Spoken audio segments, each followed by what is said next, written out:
Stacked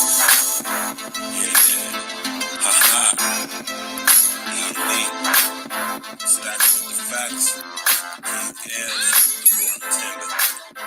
Being back in bad business is real young. High speaking up. That's a fact. Hey, yo, L's. East Coast sitting down, babe, all down. Hey, I'm about to pull up on you. Hey, I'm about to pull up on you. West Coast vibes, baby, I'm so high. Hey, I'm about to pull up on you. Hey, I'm about to pull up on you. Down south, give my tea if you want roll with keys. Hey, I'm about to pull up on you. Hey, I'm about to pull up on you. If you want top in the old, let it ride. Hey, I'm about to pull up on you. Hey, I'm about to pull up on you. Pull up on the tick like I jack my slacks. King L, E, and your guy stats. We don't give a goddamn about your guy stats. To be honest, most of y'all girls got whack. Step your gang up and roll with the winners. E&E a steak meal. Fuck them little chicken dinners. You ain't never seen a clique of niggas this fly. Never. King of stats, he's popping like a fish fry. Get a vibe, see we doing our West Coast shit. Call up the Cali plug, cop them West Coast shit. This is that Nipsey Bull, cop them West Coast shit. All blued up like we really West Coast shit. We do this shit with style. That's why the ladies love it. Be with their man straight too when we out in public. E&E, best flow. King L, stats with the facts, nigga, let's go. East Coast sitting down, babe, all down. Hey, I'm about to pull up on you. Hey, I'm about to pull up on you. West Coast vibes, baby, I'm so high. Hey, I'm about to pull up on you. Hey, I'm about to pull up on you. Down south, give my tea if you want roll with keys. Hey, I'm about to pull up on you. Hey, I'm about to pull up on you. If you want top in the old, let it ride. Hey, I'm about to pull up on you. Hey, I'm about to. Now you up on top, about to smoke with the chief. If you know King, you about to roll up a leaf. Look, I don't really dance, but let that ass roll on the D so high. I wasn't on it, but you noticed in me. Just like where I'm from, I got her screaming out, oh. I ain't paid for no intro, but she gave me a show. Pop bottles only if it be the Don of the Mo. Here for a couple hours, going counting my dough. Look, I don't really know why they envy me. Maybe cause the whole team MVP. Kept the gangs in your wine, I'm the same OG. Treat the pro like my shoes, keep the thing on me. Game time, now it's mama mentality, up my salary. Wear the wrong colors in the wrong hood, in the casualty. Wear the Malibu, Santa Monica on the beach. Always gotta keep the 40 cal in my reach. East Coast sitting down, babe, all down, babe. I'm about to pull up on you. Babe, I'm about to pull up on you. West Coast vibes, baby, I'm so high. Babe, I'm about to pull up on you. Babe, I'm about to pull up on you. Down south, give my tea if you want roll with keys. Babe, I'm about to pull up on you. Babe, I'm about to pull up on you. If you want top in the old, let it ride. Babe, I'm about to pull up on you. Hey, real talk, you need the outlet stacks. If you roping out a weight, he gon' give you some facts. All brick, nauseous, toilets equal to 6. E&E the cheat code, play the game with a glitch. Reverse the flow like our man Raven, ever in this. John B, the truth, that's some rhetoric shit. If you looking in the mirror, you should know who this is. E&E the life, flip the L, blocking the shit. 40 pounds on the shit, his name said what it is. Now I'm up and down, testing, it was a trick. G-strong like the hero, friends, blocking the beat. I'm so on my G, we just keep the beat with this. We looking down, we still looking down. We on this shit. You want brother King? I'm about to put us in there. Yeah. What up? It's the man about town, Virgil, aka Stacks with the facts. You did. And y'all know it's Tuesday night. E&E Tuesdays, and me and my brethren King L's definitely about to pull up on you niggas. You know what I'm talking about? Yeah, man. What's going on with y'all, man? How y'all doing today, man? Y'all know this is YouTube Reloaded 2023. We bringing in this realosphere. You did. Shout out to my brother Red Supreme TV1. Shout out to the homie Edward Anderson. I know a lot of y'all feel some type of way about the homie Edward Anderson. You know what I mean? But I'm gonna just say this, man. Everybody, well, not everybody, right? But whether y'all want to admit it or not, or realize it or not, a guy like Edward Anderson's voice is very important for many reasons. Now, we're not going to agree on everything, right? Now that I was listening and tapping in, and I ain't going to lie to y'all, I was on the stream with Red and them earlier, but I ain't going to lie to y'all, man. I somehow accidentally dropped out and fell asleep. I ain't going to sit here out with y'all, man. Our code passed out earlier, man. You feel me? But it ended up being a dope show as always. Vernon 85, what up with you, man? Ooh, man, I call myself throwing on this jacket, man. It got kind of warm up in this. It got kind of warm up in this piece, man. You feel me? got kind of warm up in this joint, man. You did? You know what I'm saying? It got kind of warm up in this piece. You feel me?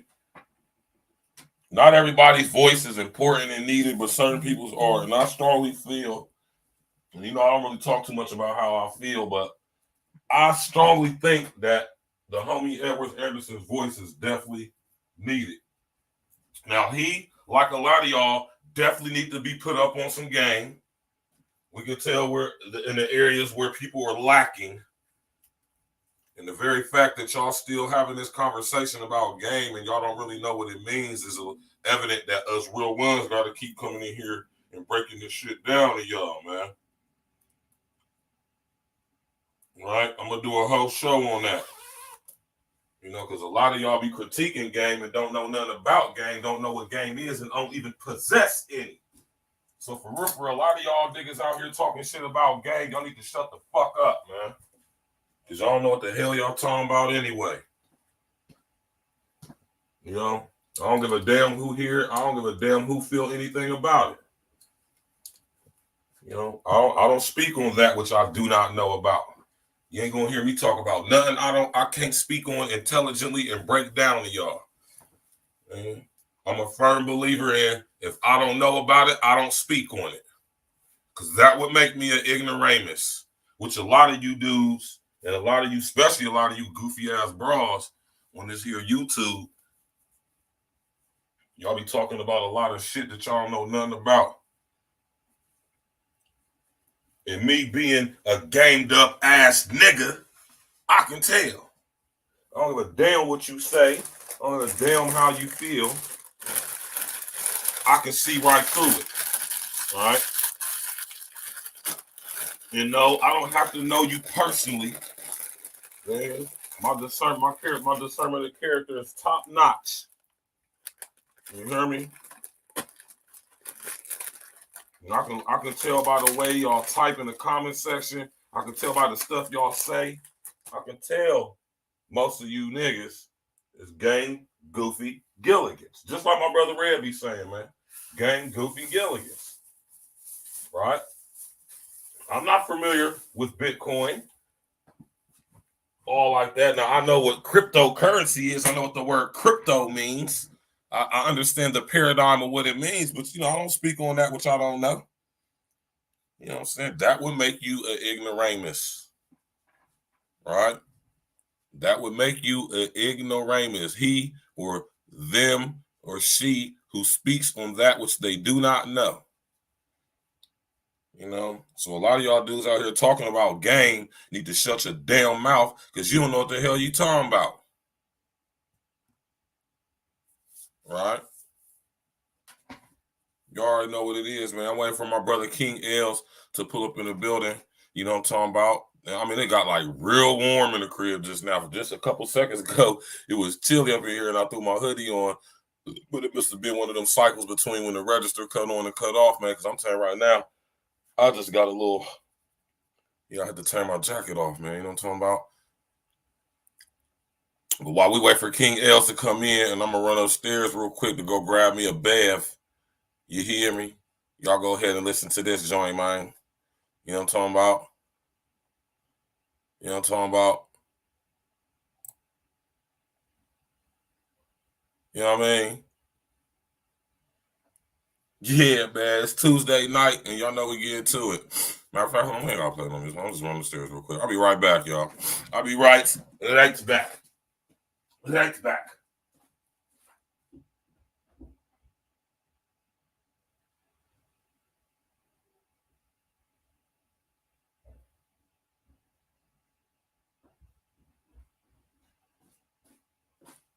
You feel me? I just want to say that off top.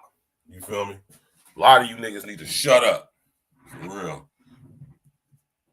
And I just basically just say everything I say that stop talking about stuff you don't know about. That's all I'm saying. I don't speak on that which I don't know about. I ain't up here trying to sound smart. You know what I'm saying? I'm going to speak on some stuff I don't know about. I don't speak on stuff I don't know about. That would make me an ignoramus. And since I'm not an ignoramus, That's why I don't speak on that which I don't know, right? So anytime you hear stats with the facts talking, oh, I'm well versed and learned on what it is I'm discussing, you know? And as far as building goes, you know, I have to agree with Red and Edward on that. A lot of you niggas who have the ability and have the wherewithal to actually build ain't building shit. So it's left to guys like me, right? Regular guys, irregular, regular, unique guys, you know what I'm talking about? It's up for us to do it, right? And you know, we are in our various building stages, whatever it is that we build. And I understand building something doesn't necessarily mean physically building something. But if you don't have the ability or wherewithal to bring that which is in your head into fruition, right? You feel me? So I'm just saying, man, a lot of you niggas need to shut up, man. For real, for real. I ain't even trying to be funny. I ain't trying to be rude or disrespectful. But a lot of you niggas talking about and critiquing game need to shut up, right? And that's how goofy you dudes is, because when y'all hear game and y'all been, like my brother Red said, y'all been getting the misrepresentation of what game actually is. Y'all, as soon as y'all hear that word game, y'all automatically associate it with playing games, running game, lying, manipulation. You hear me? We ain't even got to get into the details. Just the way y'all did. When y'all hear the word game, y'all think, like I say, y'all think of manipulation, playing games, running games, chatting up girls. Now that's part of it, but minus the manipulation, right? You know what I'm saying? Manipulation in a negative aspect anyway. You did? So, you know what I'm saying? My manipulation days are over. Even in a positive aspect, I don't feel the need to try to like convince anybody of anything anymore. I used to be like that. You know, when you coming into a whole bunch of new information, you know what I'm saying? You be, especially when it comes to your loved ones, you be feeling the need to like put everybody up on game, so to speak. But see, what I've come to realize is seeing as how so many of you are goofballs and don't really outer extra stand what game actually is. Some of y'all are not deserving or worthy of being broken down to what game actually is. And I can tell that you're gameless and you're goofy because you don't. That's how I know you weren't raised by no men. That's how I know you ain't had no gamed up individuals in your life putting you up on game. Because anybody who knows anything about this game, shout out to my brother Sinful P. Resting in Evans, which is just uncommon information. Shout out to my brother Red Supreme TV1, knowledge that you don't get from college. You know, I think y'all put a little too much emphasis on what game. And like I said, because when you think of game, you think of these lame ass, goofy, no broad, no coochie getting fuck niggas on YouTube calling themselves game coaches. Notice Sinful never called himself a game coach. Notice Red never refers to himself as a game coach. Right? Notice that Jack never refers to himself as a game coach. And you ain't gonna never hear those words come out of my mouth as in reference to myself. You hear me? Notice all the real ones dropping real live game, uncommon information. You know, information gathered from what you can tell as we conveying it. You can tell it's coming from our actual life. Right? And that's what we mean when we mean game. We mean experience gain from your life, right? Uncommon information that you have acquired throughout life by being put up on by other gamed up people that you add to your life that you can apply to every area of life. See, this is the difference between what you guys think is game and what actual game is. Game can be applied to every aspect of life. Whether you, like Simple used to always say, whether you in carnality, whether you in legality, whether you in the church, whether you is in pimping and hoeing, where you're selling dope, whether you're gang banging, where you living a straightforward life, whatever you got going on. OG, what it do, man? Uncle Diggity in the building, what's good, man? Whatever it is you do in life, you're going to need some game, man. Game is communication, right? When I was in the joint, I got put up on game about being a member of the Toastmasters International. It was called the Gavel Club. I'm a Toastmasters International certified public speaker and orator. But see, that was just extra game to add to my repertoire. That's something to put on the resume. You hear me? I've been an orator, awesome speaker since I was a child. This is something that the Most High has blessed me with. So, you know what I mean? You know what I'm talking about? L, you know what I mean? My brother L, this is one of my brothers, like I said, that actually knows me. What up, brother? He can sit up here and attest and vouch, although I don't need him to, for literally everything I'm saying. L, what's good, bro? Not much, brother. How you been doing, man? Oh, I'm good, bro. What you rolling up or something, bro, in the background or something? You already know. See, listen, this is how you know this is my brother right here, because I noticed when he started talking, he sounded kind of distant. And I noticed that he's off camera. So this tells me that he's not close to his computer, because he's more than likely probably rolling up. you already know, like, hey, you know, I be cammed up all the time, so. Yeah, you know, we cam up over here, though, but we ain't about to cam up while we rolling up. Y'all need to see all that. You hear me? Yeah, I came up in a second here, but nah, man, you know, great day so far. You know, we woke up, we blessed, we feeling great today. Yes, Another sir. day in Essence. Yes, sir. I got Brad. He just came through to kick it for a little bit. So no doubt. B Rad, what it do, man? Listen, drink this, y'all. This is I'm working on my this is like the end of my second one, so I ain't gonna sit here and perp now. Not every day do I drink 2 gallons full total, but on a day like today, when I just was, you know, I don't know, I just felt extra thirsty today. You know what I mean? Don't get that confused, like how y'all got game confused. I mean, thirsty is in my thirst, not thirst like obey my thirst, like quench my thirst, like thirsty for a bitch. You hear me? He said, not like you dying of thirst. Yeah. Thirst. Yeah, y'all gotta do like Sprite and obey your thirst. A lot of you niggas, man. Hey, my boy Cam That Boy, what's good, man? Cam That Boy said the internet fogged up the meaning of game over time, like a lot of other things. It works exactly, and that's my whole thing.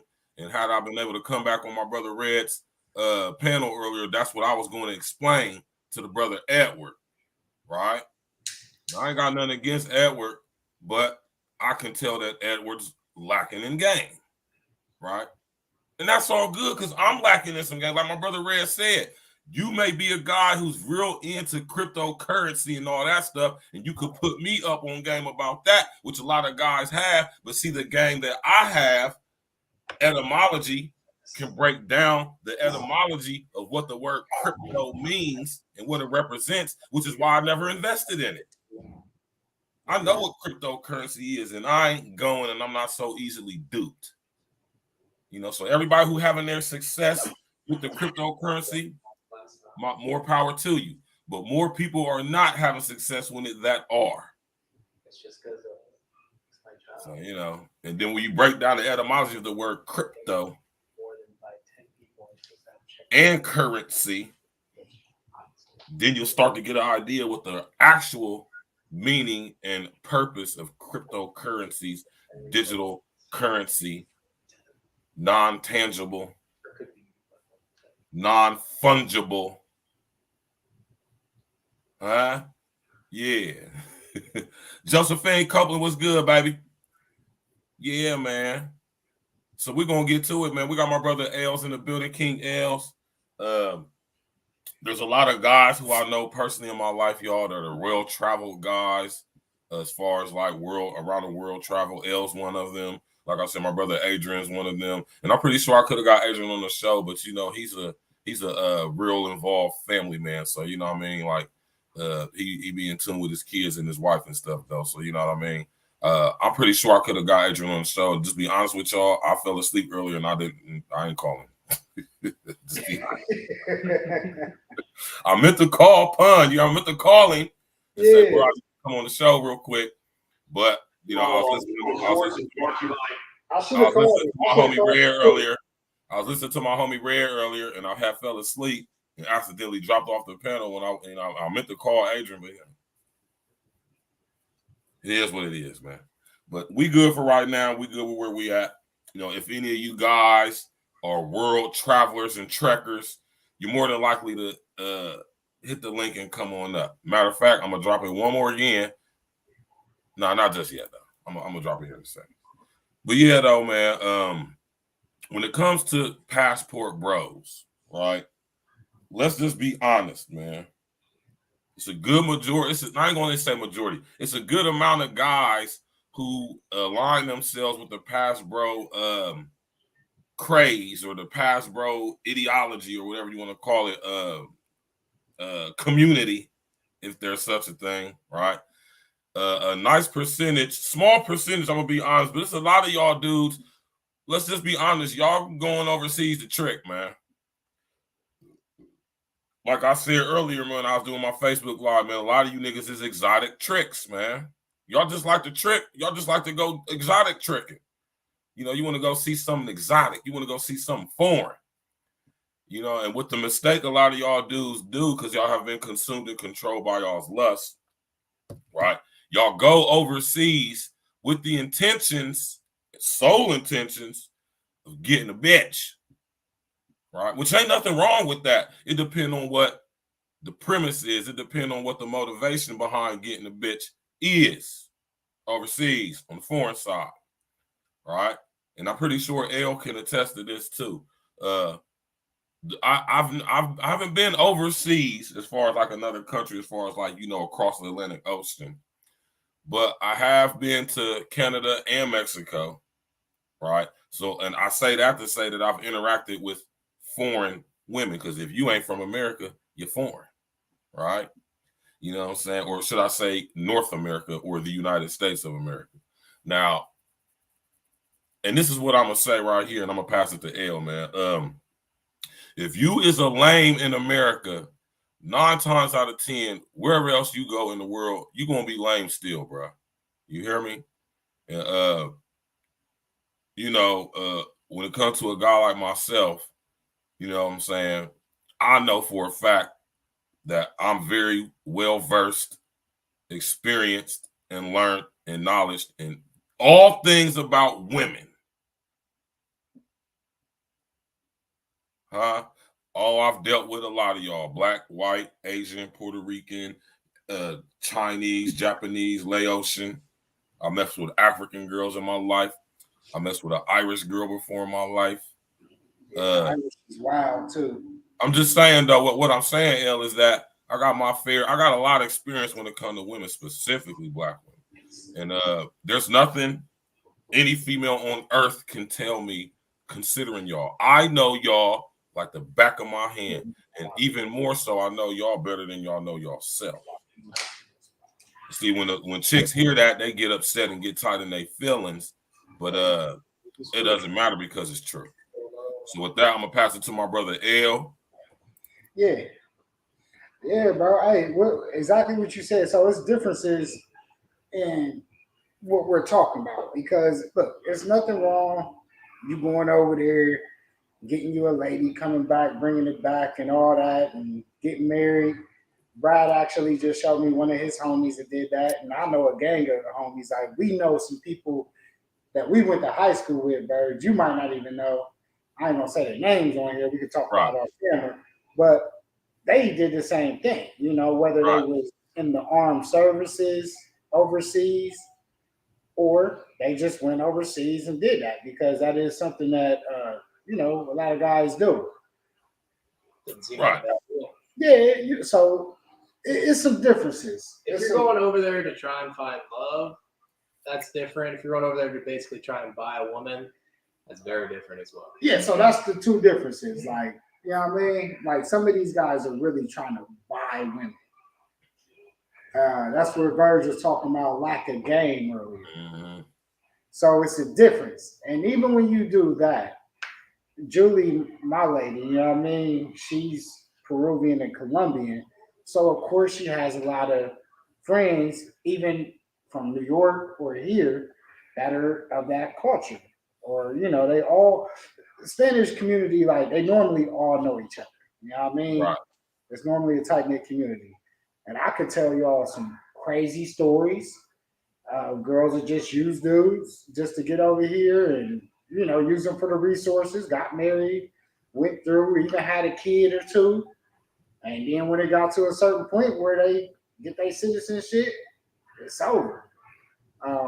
I'll even take y'all back to when I was younger.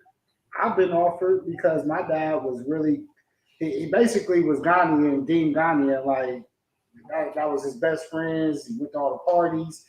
They treated him like family. They still do. They call me all the time, and he passed away 8 years ago. And they basically even offered to pay me some money to marry a woman to bring her over here. Mr. O with the info, what it do, Joe? And that's not the only time I've been offered money to have a girl get married, and like they'll offer you a nice little amount of money. They offer me 50 racks. And at this point, I want to say I was like 24. I definitely would have did it. I thought about it. I ain't gonna lie. I thought about it. I almost pulled the trigger. I was with Julie already, and I told her, like, hey, look, I might do it. And she didn't have an issue with it, but then I just didn't feel right for myself. Right. Because then you gotta low-key get a crib, live with them, and they would have paid all that. They like, hey, we gonna get your house. Like, you don't pay for nothing. Like, all you gotta do is just show up to the house to make sure it looked like you really live in it. But I just couldn't do it. But that's the type of shit that even goes on out here. So that's the reverse play on some of y'all, because sometimes I've heard of those stories where that does happen and they end up staying together. You know what I mean? Right. So that marriage, so it's the arranged marriages, you got that section of it, but that's them coming here so they could get their citizenship. So you're getting paid for that. So, I mean, it's two sides of the game. We got to look at it like this. It's two sides of the game. Right. In essence, they're paying you, as some men would pay a woman. Like, a lot of these passport bros, they're going out the country for the sole reason to buy a woman to bring her back, instead of going to genuine, like, basically have go to cultures, see the country, experience the people and the food and whatever country you're going to have to offer. You niggas, listen, let me come up for this too, man. Niggas, this is hold on, L. This is what's making it look bad for the actual passport bros who just want to be jet setting and going across the world doing their video blogs and all that stuff. And we're about to get to this in a second too. And all of that is making them look bad, because these dudes, they going to these foreign lands. They're learning the land of land. They're learning the culture. They're interacting with the people. They even take the time to somewhat, if not fluently, speak the language. So y'all dudes, y'all corny ass, tricked out ass, no coochie getting dudes, y'all go over overseas, wherever y'all go, and y'all align yourself with this passport bros movement, and y'all making them look bad. You trick ass niggas, you. Hey, I wanna reference something. You said connecting the dots with L earlier. You know what I heard throughout that whole story of L and Julie saying, "Yeah, I don't mind." I heard L saying yes to the 50 grand and saying no when he saw the picture of the girl. Hey, what was going to be crazy is she wasn't bad. That's why I thought Julie would say yes, is because she also saw the picture. No, I don't mind. Because she knew we was together, and I ain't gonna say she was technically saying yes. It was more of a joke. Because she didn't really say yes. I just kind of brought it up as something that could happen. So let me not say that she technically said yes. Because the thing is, I never really entertained it. So it wasn't even a decision to make a yes or no type answer. But when I brought it up, it wasn't like, I felt like it was like pushback, because y'all all know Julie. She's very says what she wants, how she wants it, and so, at that point, and I was young, you're dealing with L's fresh out the frying pan into the fire in a real relationship. So I was like, I had a lot of love for Julie early on, so it just was something I didn't even really entertain, but I did think about it. You know, I'm not gonna lie and be like, oh, I didn't think about it. Does Julie Now, let listen? me tell you. So I'm about to sit up here and divulge some information to L, right? I'm about to sit up here and let y'all in onto a personal aspect of my life, right? But she knows about that. No, I'm about to share with y'all a personal aspect of my life, right? That since I'm an open book, and if one was to just clearly, you can find this type of information out because it ain't nothing but back in the day, and it's crazy because you know what I'm saying, this is through you feel me, Uncle Diggity? This is through similar people, L, right? This is how tight-knit our circle actually is. You hear me? Yeah. Back in the day, before I caught my first number, right? I was approached by the homie that we have in mutual connection, L, through your pops, right? We ain't gonna get into detail. You say who's the mutual? Don't matter who it is. Nah, I don't want the name of the person, but who'd you say it was through? It's through. Let's say we all not through anybody, but we all it's a mutual person that we all know through your pops. Though for you to know this person, you know him through your pops. You hear me? Okay. Dizzy Machiavelli in the building. All right. You gain social skills in the middle of the ocean while you sit on the plane. I like that, Dizzy Machiavelli. That's funny. These corny ass niggas get they just get blessed with a download of the game like in the Matrix as they're in a plane overseas and shit. Goofy ass niggas. Nah, but through this mutual person, I was approached with a proposition back before I caught my first bid. Right? This is back probably the same shit. Yeah, this is back in 2002. 2002. I said my first bid, right? Yeah, we going back. You hear me? And this is why I was so quick to say 50K, because back then I was offered 10K cash money. You think I didn't take it? Shit, listen here. I had went to prison, and when I caught my bid, right? Let me put y'all up on some game. Now, I don't know if things have changed since then. I'm pretty sure they have, right? But I went to the joint and I had caught a number which made our marriage agreement null and void, and she gained her citizenship automatically. Okay. And the marriage was null and void at that point. Yeah. So that saved you a lot of paperwork and shit. Do you hear me, bruh? Yeah. You hear me? So what I'm saying is, could happen.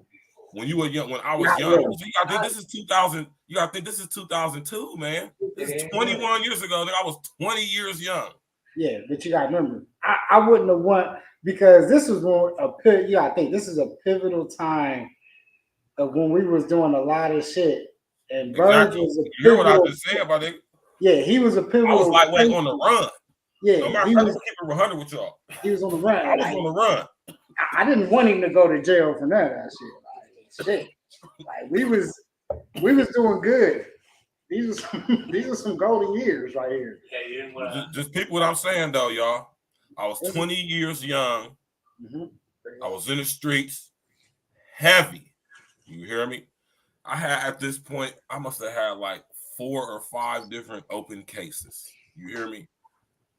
I'm on a run, basically. You hear me? And I was going to go, I was headed on my way to Kansas City, Missouri. Shout out KC Mo, right? KC, they in the Super Bowl. You feel me? Shout out. I had bagged this little chick, right? She was going to Ohio State. You know, I used to stay on campus, man. You hear me? The crib on 13th. Remember when I broke that down? You hear me? Yes. You know what I'm talking about? So I had bagged this girl, Jasmine.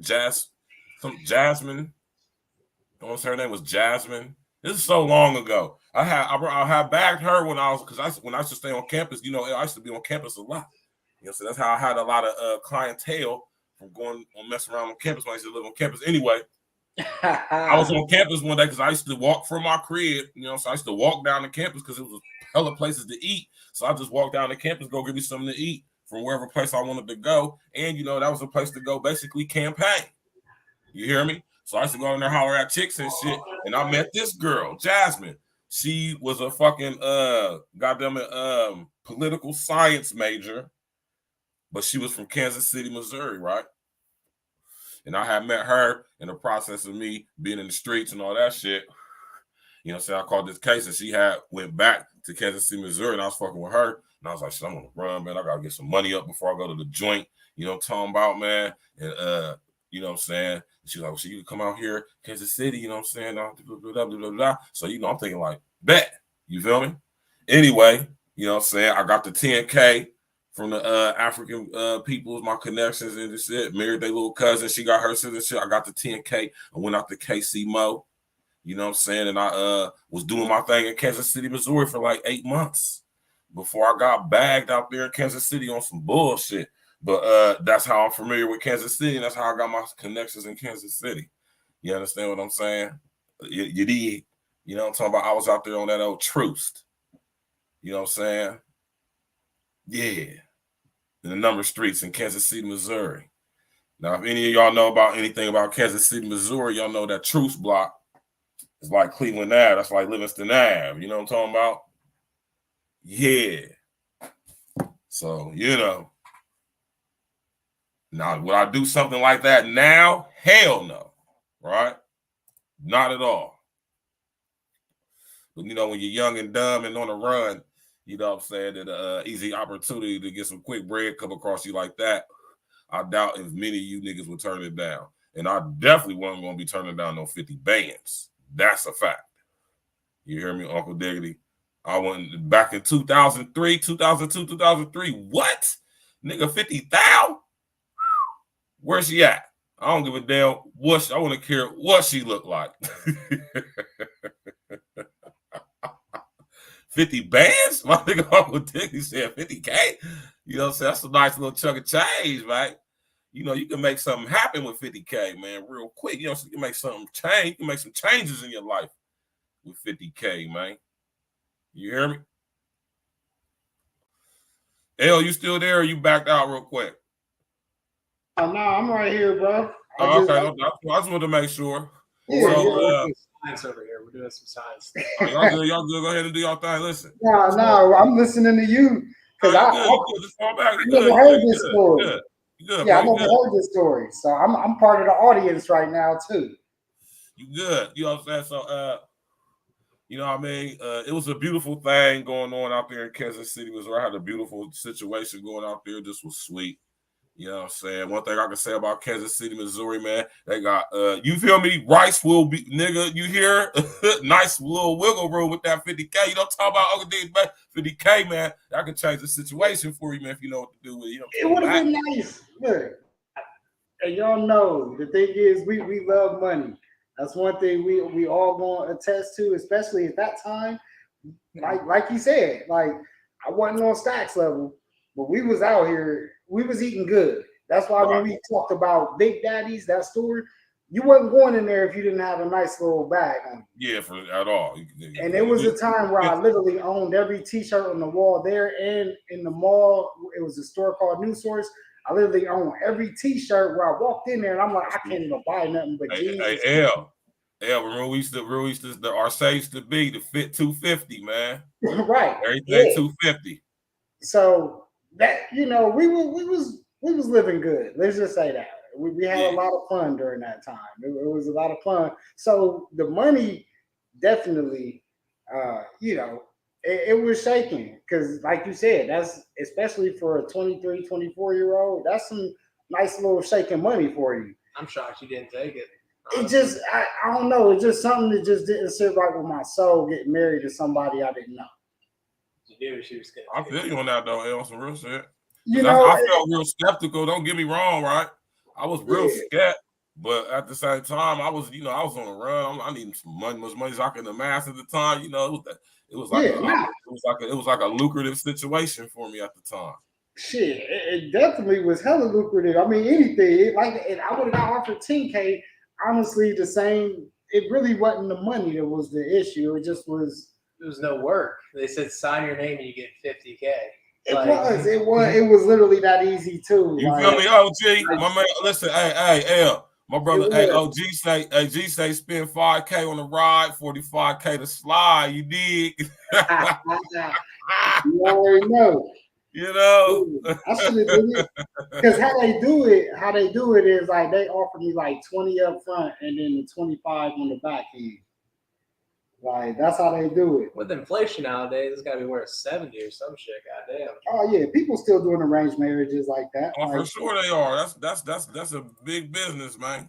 Yeah, you know, because people need their citizenship and people want to come over here.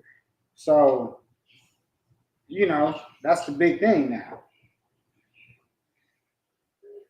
But yeah, I mean, this is an interesting conversation. I'm gonna say one of the reasons because it's something that we see happen so often, but it's a way you could do it genuine. And what Virgil is talking about as far as the game aspect, the reason why it's a separation is because shit, you could go over there, you could learn the culture, you could be visiting, you could bump into somebody, you could have that conversation. Y'all can even come back, kick it at the resort or Airbnb, and you can actually have a natural connection with somebody. And then next thing you know, you like, you know what? Like, if you got the means to kind of do what you do, like I done heard some dudes just stay over there for a little while or end up bringing her back. Now that's different if you got that natural connection. You said something interesting.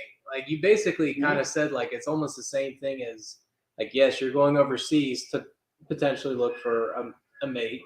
What is the difference between going to a bar and doing the same thing?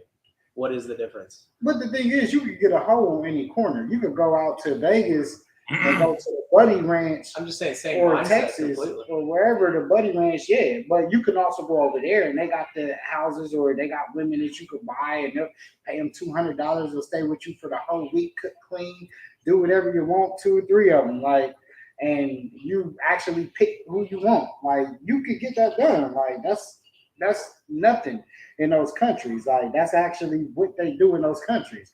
But the difference is these guys are taking those women and bringing them back. When there are women that, yes, they want to get over here, but you could go and have a genuine connection with somebody and really, it's a difference. But there's definitely the opposite side too. Yeah, no, it's the opposite side because they're opportunists too. Because these dudes, even though they might be going to think they buying a chick, she just thinking like, I'm passport. I mean, I'm getting my citizenship in United States. For them, that's a dream. So, in a sense, it's a two-way street. They both playing each other. I mean, just like but you gotta look at this aspect of the whole situation too, man. I'm gonna come up for this too, right? This whole aspect of the whole passport bro thing, that's the small percentage, though. The overwhelmingly mass majority of guys who call themselves passport bros, they're not doing sex tourism.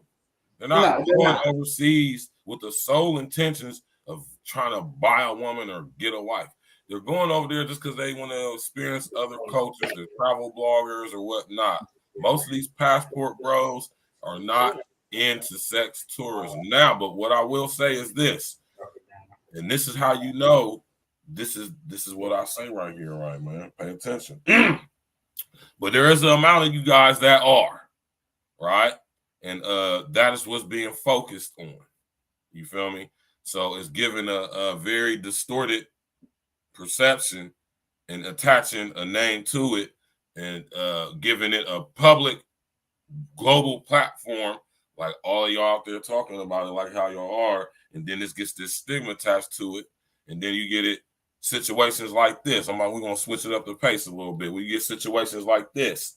You know what I'm talking about? Shout out to the homie O'Shea Duke Jackson, man. You hear me? This scenario. Imagine that you're on vacation. You've been working all year. Actually, you're celebrating the new year, and this is your 40th country that you visited. You went to law school, a very good law school, University of Maryland to be exact. You're a professional. You're well respected amongst your peers, and you just happen to be on the wrong side of town. You said, you know what? Let me take a photo. Next thing you know, gunshots! Your life is over. Then, as your life is over, people on the internet start writing false reports about you, putting you in the category of passport bros. Real white neighbor. Now, see, the reason why I'm doing this story today, because it's actually true. This is about Eric Garvin, who is an attorney. He was living in New York City. He worked in New York City. He went to a prestigious law school, University of Maryland School of Law. And of course, being a brother who's elite and has money and doing very well for himself, he's traveling. Traveling with who? Traveling with his friend. His dad was big time in the military. And unfortunately, he went to Santiago, Chile. But you know what? Dope ass city, I heard. I'm actually going to play this news clip that will explain more of what I'm talking about. He worked to reduce crime in his own community here in New York City, but was then murdered while on vacation in another country. 38-year-old Eric Garvin, a lawyer from Staten Island, was in Chile when his passion for travel and photography came to a sudden and violent end. He was shot to death on the streets of Santiago. His father, devastated by the news, spoke exclusively with Eyewitness News reporter Mike Marza about the tragic loss. Mike? Sade, so heartbreaking. Eric Garvin went to Santiago with his best friend. The two stayed in separate parts of town. When Garvin's friend couldn't find him, well, he went to the U.S. Embassy to report him missing, but instead, he was dead in a hospital morgue. Chilean authorities telling the family Garvin, who, as you mentioned, was an avid photographer and explorer, may have been wrongly targeted in a drug turf war. Eric Eugene Garvin visited over 40 countries, many with his older sister Naomi. There they are in Cuba. He made friends very quickly with our hosts and her extended family and even some of the neighbors on the block. But yeah, he never had a concern about going out of the country. But on vacation in Santiago, Chile, Saturday, January 14th, he was shot and killed, taking a picture. From a father's perspective, this is the darkest day in my life. In my wife's life. His father and sister flew to Chile to meet with investigators who are reviewing unreleased security video of the crime. What they told us that my son was innocently walking down the street. He paused for a moment. He took a snapshot of a building in a drug-infested area, and immediately following that, 3 gentlemen came across the street, grabbed my son, stole his phone, and they shot him 3 times. And he died there on the scene. The 38-year-old attorney by trade graduated high school in Maryland and moved to Staten Island a decade ago. He lived a life of exploration and service inspired by his dad, a former U.S. Air Force colonel. When he was going to law school at the University of Maryland, he met a homeless guy by the name of Darnell. And Darnell had this growth growing on the side of his face, and he had no idea what that was. And my son said, hey, you need to go to the doctor to check that out, make certain it's okay. And what he ends up finding out was that was cancerous. And if it was left untreated, he was going to die. My son going to law school, he was using his advocacy for those who are often not paid too much attention to. Gene, as his family called him, also worked with former Mayor de Blasio's office on community initiatives to reduce gun violence in areas like Brownsville, Brooklyn. Oh, I want people to be more like him, right? I want people to make space for each other. I want them to be curious about meeting each other and about experiencing each other's cultures. His sister Naomi asked me to mention that Santiago is a beautiful place with beautiful people, and authorities there have been helpful in this investigation and are hopeful there will be some arrests soon. With violence that has plagued parts of Venezuela, Brazil, and Colombia now spilling into the streets of Santiago. In fact, homicides in that city have shot up 40% in the last 6 years. Currently, there is not a U.S. State Department travel warning to Chile. You see, this is a sad situation. Because this describes rest in the essence to this. Hey, rest in the essence to this brother, man. Damn. Crazy, man. 38 years old, as an attorney, been an attorney, a successful one for over 13 years. And this guy is being put in the same category of the passport bros. Now, let me just say this. There's nothing wrong with being a passport bro. But what I've been seeing on social media is that you guys want to put him in the same category as the passport bros, who are allegedly those in the sexual tourism And you know what? Not every passport bro is a sex tourist, but in my honest opinion, this is not a passport bro. This is a black man who just vacations and he's living in the United States. The passport bros are guys who typically live outside the United States. But what you want to do, some of you people are trying to say that this guy was out there in Santiago, Chile, basically sex touring or doing sexual tourism, and he ended up losing his life. When in all actuality, he happened to be in the wrong place at the wrong time and possibly got mistaken for something, and just some idiots killed him. And see, that's what I'm seeing here. I'm seeing an extreme hatred for black men who died, and black men, by the way, who were high performing black men like this, right? A black man who went to University of Maryland Law School. A black man, if you go to his LinkedIn, he has so many professional people vouching for him, all right? And then I come to the internet, and then I'm seeing people make fun of a situation of a guy who happened to get killed in Santiago, Chile. Again, this is a brother who was fighting for his community, or fighting for the community he was actually living in. He never talked down on black women, from what I understand. He was actually with a black woman. He was out there with his, I believe, his sister or best friend, as the article talks about. And yet here you have like just all of these people pretty much trying to bring this guy down because you just don't like passport bros, or you just don't like black men. Not every black man who is traveling is considered a passport bro. You just have black men who live overseas. You just have black men who are doing their thing. Black men who just happen to just be wanting to check something out and come back to New York City. Why does everybody have to be a passport bro? But the reason why you guys do that is because you hate black men. Flat out, man. Flat out. Yeah, now hey, L, hold on. Let me say this, bro. You know what I mean? And I'm not even like, I'm not a fear monger, not a hate monger. I don't promote hate. That's just, I love. I don't know nothing about hate. You know what I'm saying? This when I heard this story, man, I was like, damn, I was like, this is sad, man. Just imagine, man, and all this, a lot of these chicks out here who got all this stuff to say, these bros that made videos and then did live streams for 4 or 5 hours and shit. And nobody did their due diligence.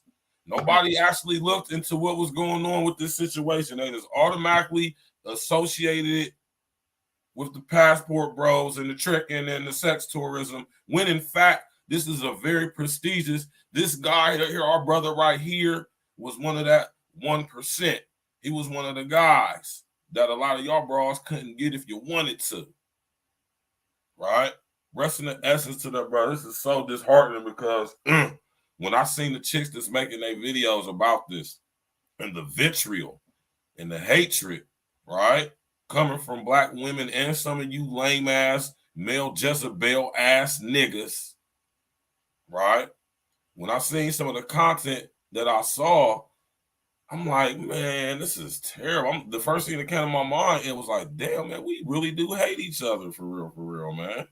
And that's sad. That is sad. So disheartening, man. Well, we're going to finish the rest of the video. Almost on like a minute or so left. God damn. Shout out to O'Shea, man. Y'all go subscribe to O'Shea if y'all ain't hit to O'Shea, man. Yeah, man. And some of you guys are saying this on black men yourselves. You know, it's the same people that, you know, when Kevin Samuels passed away, you celebrated that. Sinful the P passed away. You're celebrating that. Terrible. Alan Roger Curry celebrates that dies. You celebrate that. Terrible. Now you have a guy who's an attorney who wasn't even a YouTuber, and you have guys celebrating that.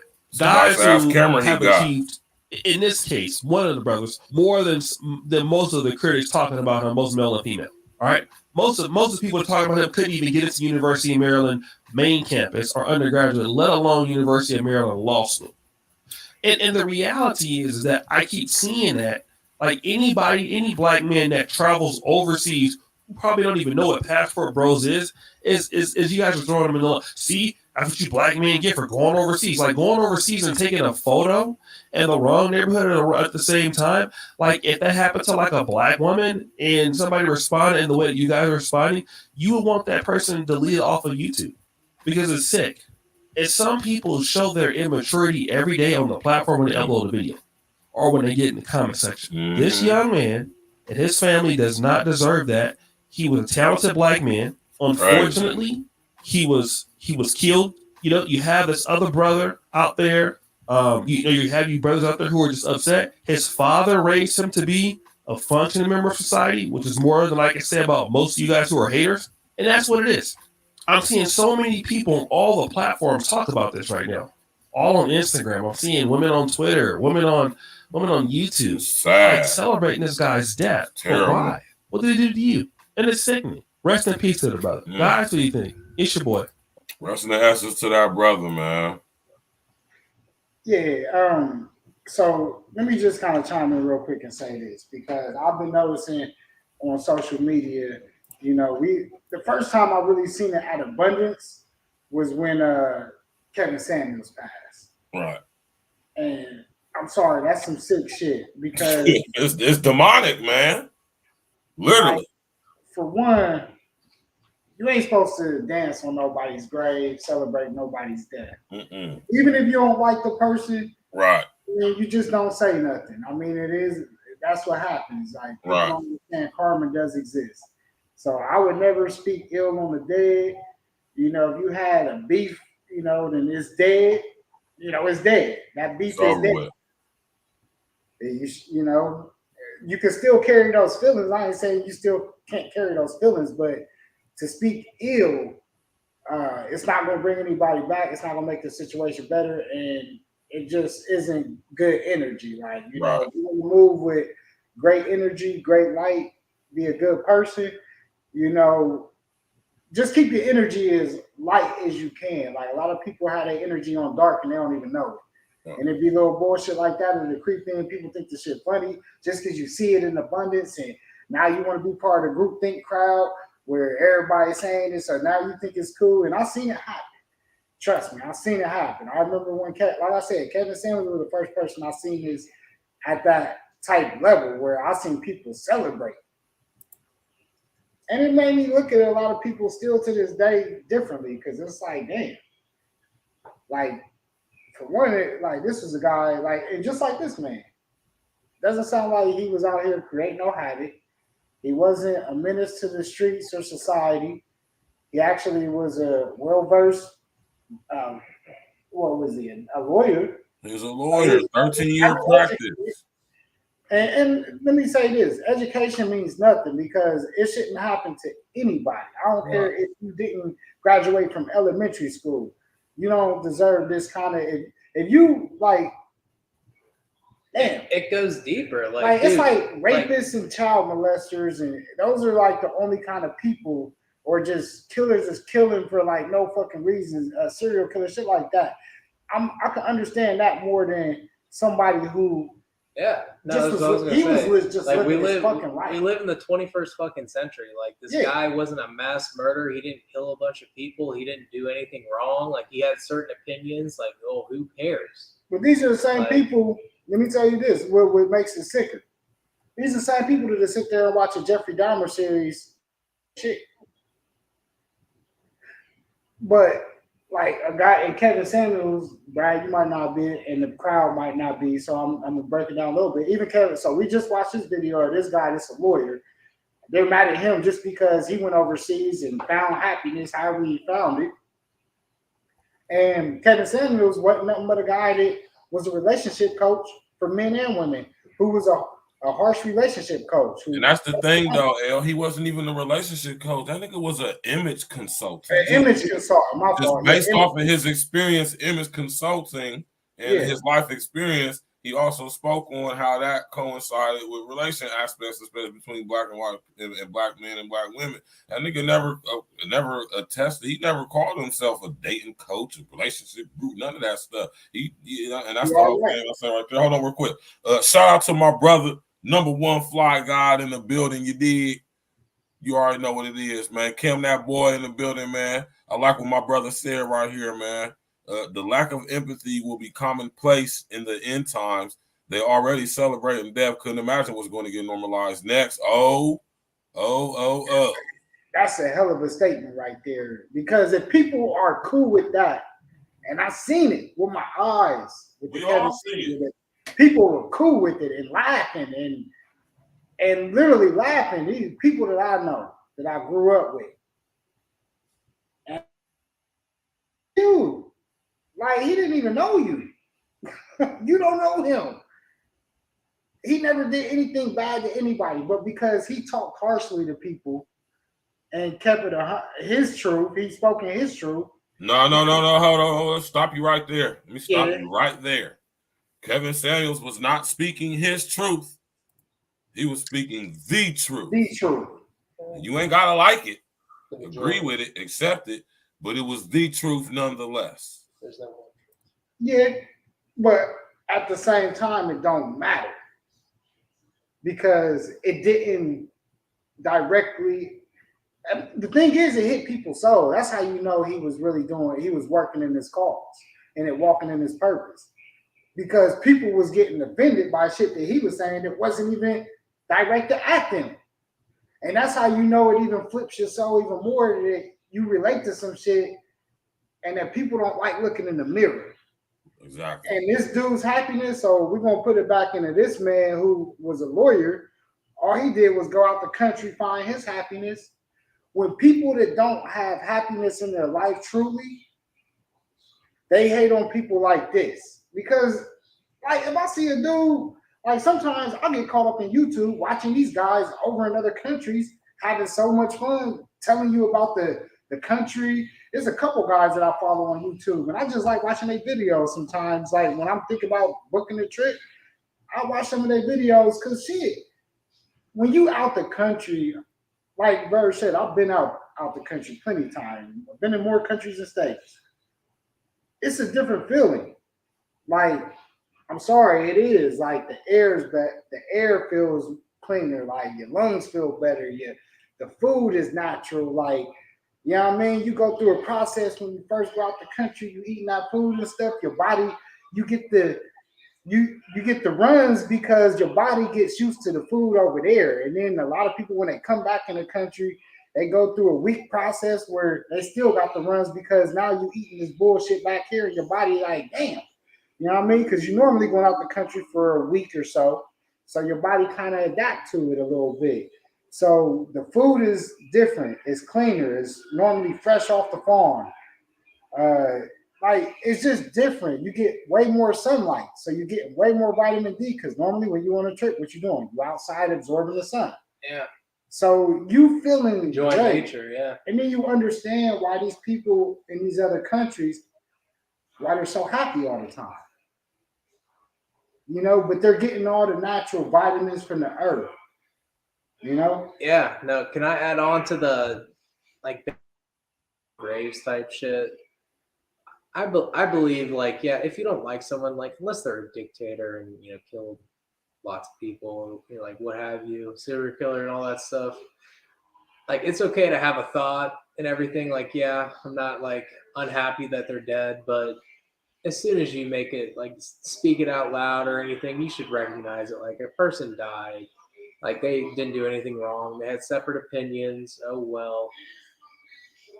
It's, yeah, again, we live in the 21st century. Like, no one's that bad of a person, honestly, nowadays, because of our social constructs. Like, no one is, like, you know, particular the social minority of, like, the serial killers, rapists, and all that other stuff. Like, majority of people just have separate opinions, and they're so happy sometimes when a person on the opposite side of the spectrum, like, passes away, make it public, post it on Twitter. It's just crazy. It is crazy, honestly. But it taps into Hold on real quick, y'all. Hold on, let me see. Let me play this real quick and see if this is what I think it is. Which one you got?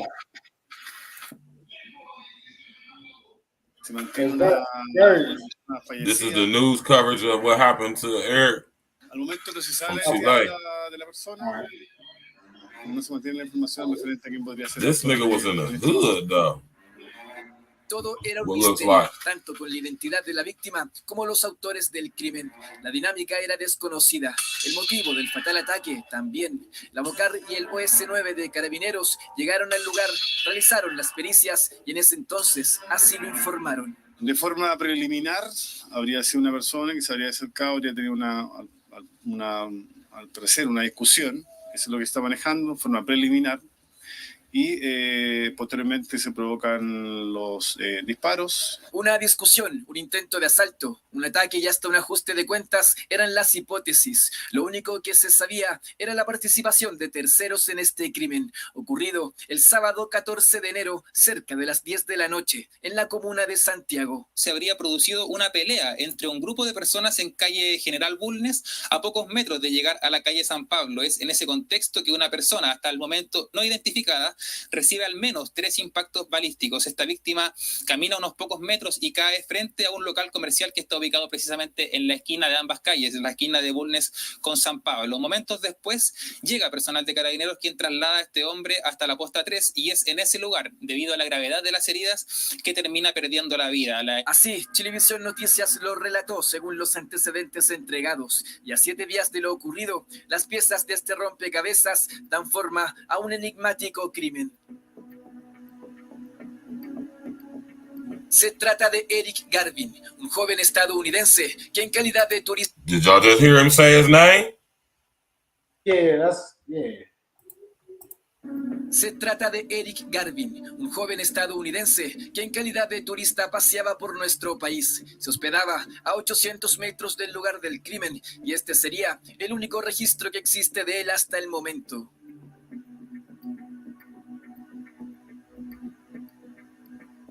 Hell, my spider sense starting to go off, man. You say what? My spider sense going off now, man. Something ain't right about this, man. What you? Why you say that? This nigga's dad is in the military now. Ex-military. High ranking. I understand shit. My shit's tingling right now. Like, something ain't right about this. Porque ahora hay más reportes de robo, portonazos, ahora hay más reportes de, por ejemplo, carteristas, que uno va caminando con la calle, por lo menos uno antes sacaba el teléfono, ahora tiene que tenerlo escondido. La seguridad en todo el país, no solamente aquí en Santiago, en todo Chile, la seguridad se lo fue a las nubes. Precisamente este fue el sector en donde asaltaron a Eric la noche del sábado 14 de enero. 2 días Pablo después, and General Bulnes. a Buenos Aires, Argentina. It's like the slums, you hear me? Encendió las alarmas. Una semana estuvo su cuerpo en el servicio médico legal. La labor forense fue clave para dar con su identidad. The fuck is he doing out there, La madre tendrá que ser llamada el padre o alguien muy cercano y decir, mire señor, ¿usted está dispuesto a observar un cuerpo? Sí. Yeah, see, I don't understand Portuguese, bro. Señor, su primo, hermano, papá, hermana. They're not, I don't think they speak in Portuguese. Una marca en el cuerpo, sí le va a decir. En este caso fue un amigo de Eric quien colaboró con el This is from reconocimiento. Chile. Las indagatorias siguen en curso. La Fiscalía Centro Norte indaga la real dinámica, además de él o los responsables del crimen cometido en uno de los barrios más complejos del centro de la capital del país. What the fuck was Eric doing over there, though, man? Yeah, bro, I ain't gonna lie. They was talking way too fast for me to try to understand and break it down. I'm way too high right now. It's all good, man. I got a basic gist of what they they was talking about Portuguese way too fast. I heard parts that he got held by the balls and was silenced at some point. That's what I heard.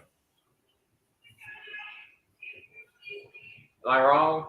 I'm probably wrong. No, I mean, I don't know. I really don't understand Portuguese, man, whatever they speak down there in Chile anyway, man. But one thing I do know is that ghettos is all across the world. I know the dope game is all across the world. I know it's tracks all across the world. It's blades all across the world. I do know that. I know it's niggas in the hood selling dope, doing grimy shit all across the world. I do know that. My whole thing is, what was Eric doing? And what I would look, let me finish what I'm saying. What was Eric doing in what looked like the short north? Say next time about that. Do that. You hear me, El? Drugs, bro. What was Eric doing in an area that looked like the short north or the west side of Columbus? Why? I just don't understand why a lawyer, now you can sit up here and say it's a historic area, buildings, whatever. Okay, yeah. But Eric was a lawyer. He's smart. I'm not convinced that Eric was unaware of where he was at.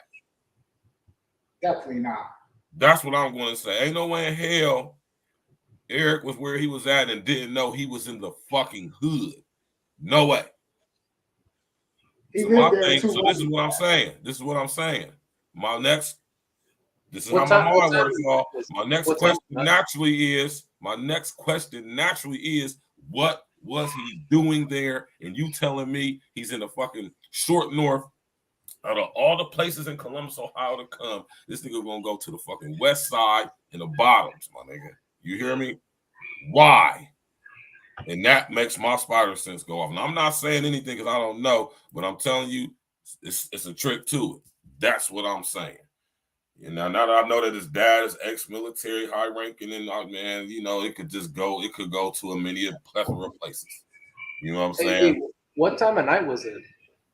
I'm not for sure around what time of night it was, but it was evening. The sun was not out. Okay, like past midnight or before. I don't know, but it was not daytime. Let's just say that. Well, daytime. He was either looking for, let's just play for fun. Like, let's put some options together. Like, just for fun. Either, you already said he met a woman over there, but you never know. Like, option one, he was meeting a girl. Someone told him to meet him there. Option two, a man told him to meet him there. Option three, if it wasn't too late, I don't know, if it was a bad side of town, they always have the best fucking takeout. Maybe takeout. Option four,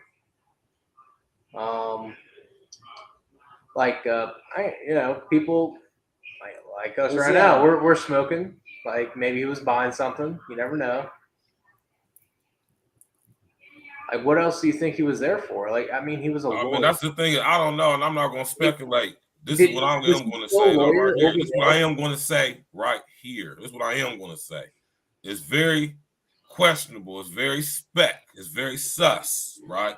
For a guy who's a lawyer, prestigious lawyer, to just be in some shithole area of hey man, people in Chile, Santiago, man. No offense, man. We got shithole areas in our city and state country too. A lot of them in my city where I'm at right now. Trust me. Why would a lawyer be in the shithole area of Santiago, Chile? It's just it just makes my mind starts working, and you know what I'm saying, finding out a lot of information that I just found out, considering who this dude dad is and what he did and what his, and I'm looking in here to see his pops is involved with a lot of stuff and stuff. It's just, it's like it just makes it gets my spider sense tingling a little bit. Was he still practicing law and then where he moved to? He wasn't. I don't know about where he moved, about all of that, but I'm saying though he's been a active practitioner lawyer, prestigious too, according to his LinkedIn page. He got a lot of professional connections and relationships. He's been very successful in this thing. I wouldn't be surprised if he's a part of a fraternity. I wouldn't be surprised if he's a part of some organizations. I wouldn't be surprised.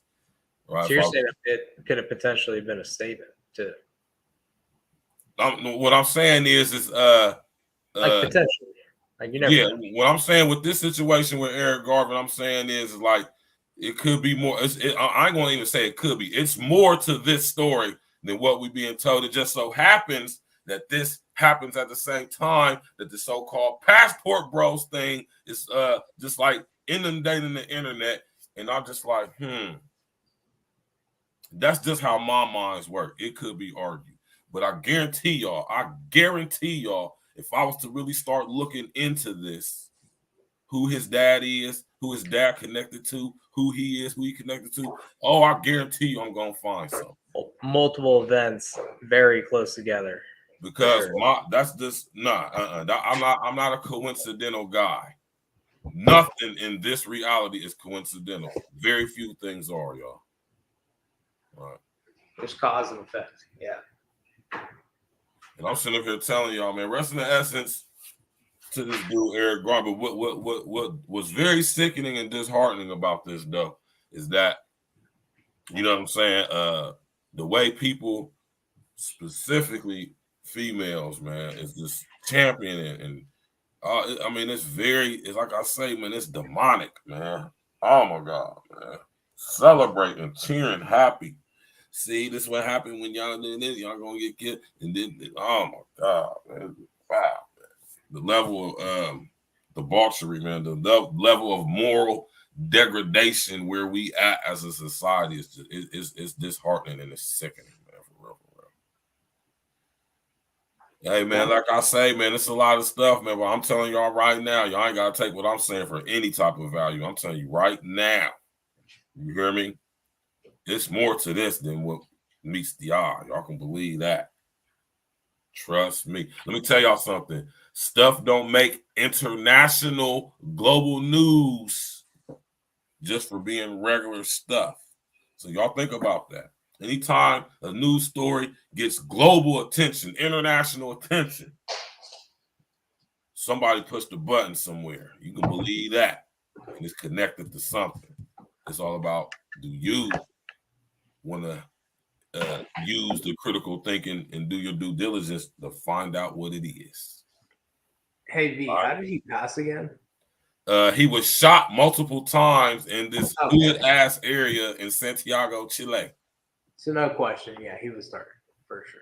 Right. Yeah. You know what I'm talking about? He was. We can see, like I said, we were sitting here going a tangent as to why he was in the hood and what he was actually doing. That's kind of, I ain't gonna say it's irrelevant, but the thing is, it leads to a series of questions that get asked given what we know about Eric. He's a lawyer. He's prestigious. He's intelligent. Probably financially well put together, which means he's smart. I wouldn't be surprised if he doesn't speak Spanish or something like that. You know what I'm saying? His dad is ex-naval. Yeah, exactly. Why did this story get clearance? Why are we being told about this? And then one thing I always tell y'all, considering situations like this, especially when they get global attention, the first question we should always ask, two. One, why? Why are we being told about this? And the second one is, cui bono? Who benefits? Who benefits from us believing what we're being told about this story? Who benefits from the perception we are being painted to have and get from what we're being told about this story? Who benefits from that? And when you start asking those type of questions, those two questions, then you do what the homie Lester Freeman said from The Wire, follow the money. Oh, you're going to find out who is responsible or what is responsible. You did. So, you know what I'm saying? That's one of the main ways how I do my research too, y'all. Easy, simple steps. Critical thinking, process of elimination, deductive reasoning, which is being grafted out of our psyche right now with all this fuckery on the internet and all that stuff. So now that we talked about that, right, let's get to this aspect of it. You know what I'm saying? If you is a lame in America, right? If you is a sucker, I heard the nigga say, sucker simp lollipop. Who said that? The nigga Marie, who she's a popular content creator, man. The nigga said simp lollipops. You's a straight up bloke pop. You's a straight up sucker. We call you bloke pop because you's a straight up sucker, bloke pop looking ass nigga, man. A lot of you niggas are straight suckers, man. You feel me? And if you's a sucker, lame, lollipop ass, cornball, game goofy Gilligan, no game having ass nigga, right? You gonna be that same game goofy Gilligan, no game, no polish having corny ball, lame, simp, solid plop, all that stuff. Same dude overseas. Just like what's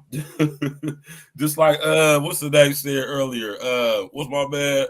New to the chat, Dizzy Machiavelli, man. You gain social skills in the middle of the ocean, man, while you're on this plane, man.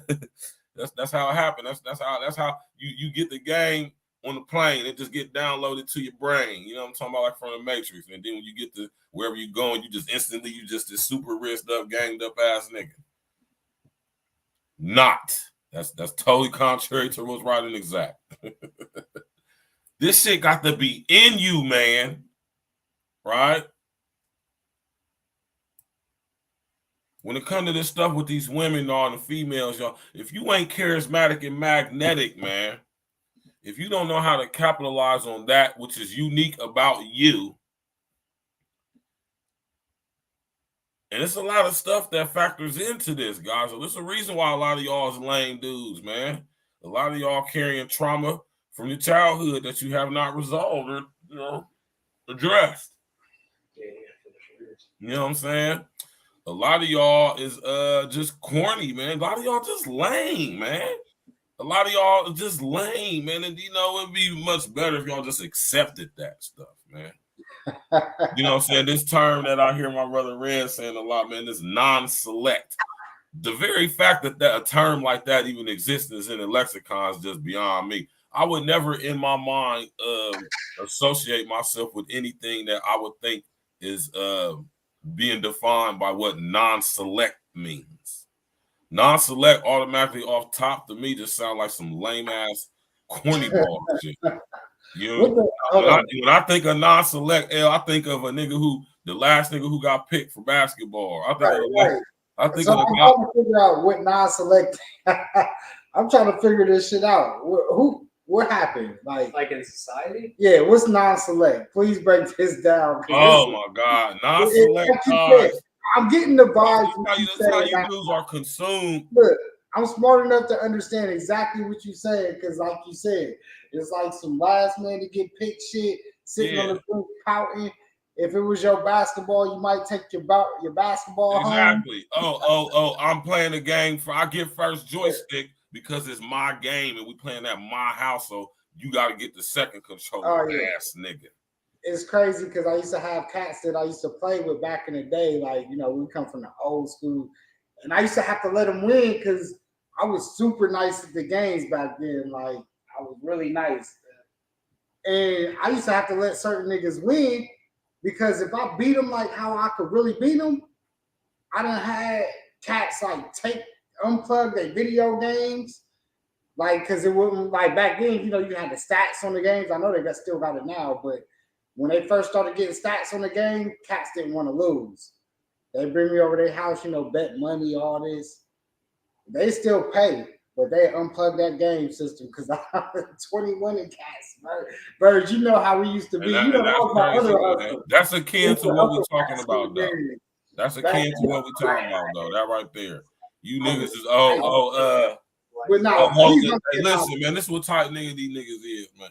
You niggas is the type of niggas that hold the bottom of the bag of chips, right?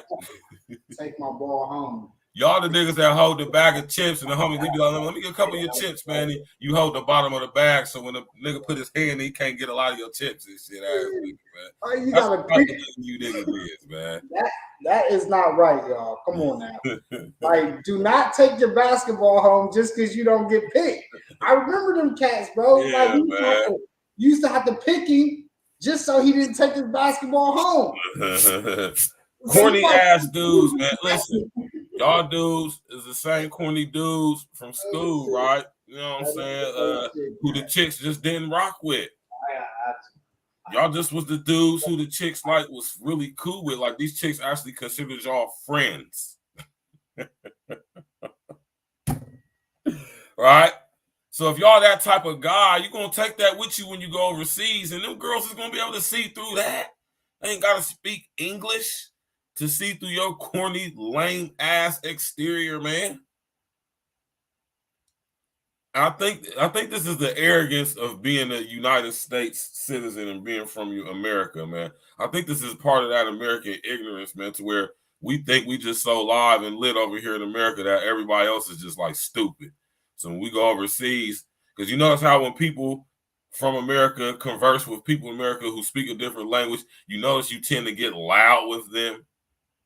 That's an indication of you indirectly, subconsciously, so to speak, seeing them as an intellectual lesser. You know, you do your research into semantics and all that, man, you understand all that. You know what I'm saying? But no, just because a person speaks a different language doesn't mean they're dumb. right? And they got the internet as well. You hear me? And not only that, when it comes to especially a place like Santiago, Chile, ghettos are everywhere, and they're all the same. I've been to enough to know that. Ghettos are the same all across the world. Famous line from Enter the Dragon by my brother.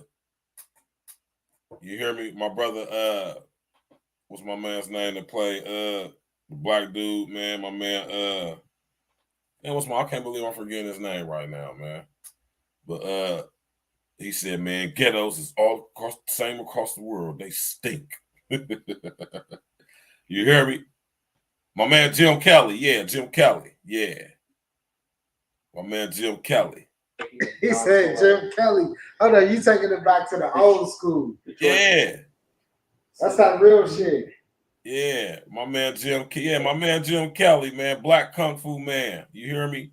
Who was he was the character who inspired motherfucking remember the Ready to Rumble boxing and the Afro dude who had the hands. That's who he was inspired by, Jim Kelly. You know what I'm saying? Also, that's just a fun fact to throw out there. But yeah, Jim Kelly said in Enter the Dragon, man, he was like, man, you get those all across the world. He said they all the same. Straight out of a comic book. He said straight out of comic book, man. You hear me? That was man, Jim Kelly, man. Yeah, but I'm just saying, you know what I mean? You know, the ghettos is all across the world. And no matter where you go, there's hoods. There's going to be slums. There's going to be ghettos. Dudes going to be selling dope. Chicks going to be selling them cheeks on a track, on a blade.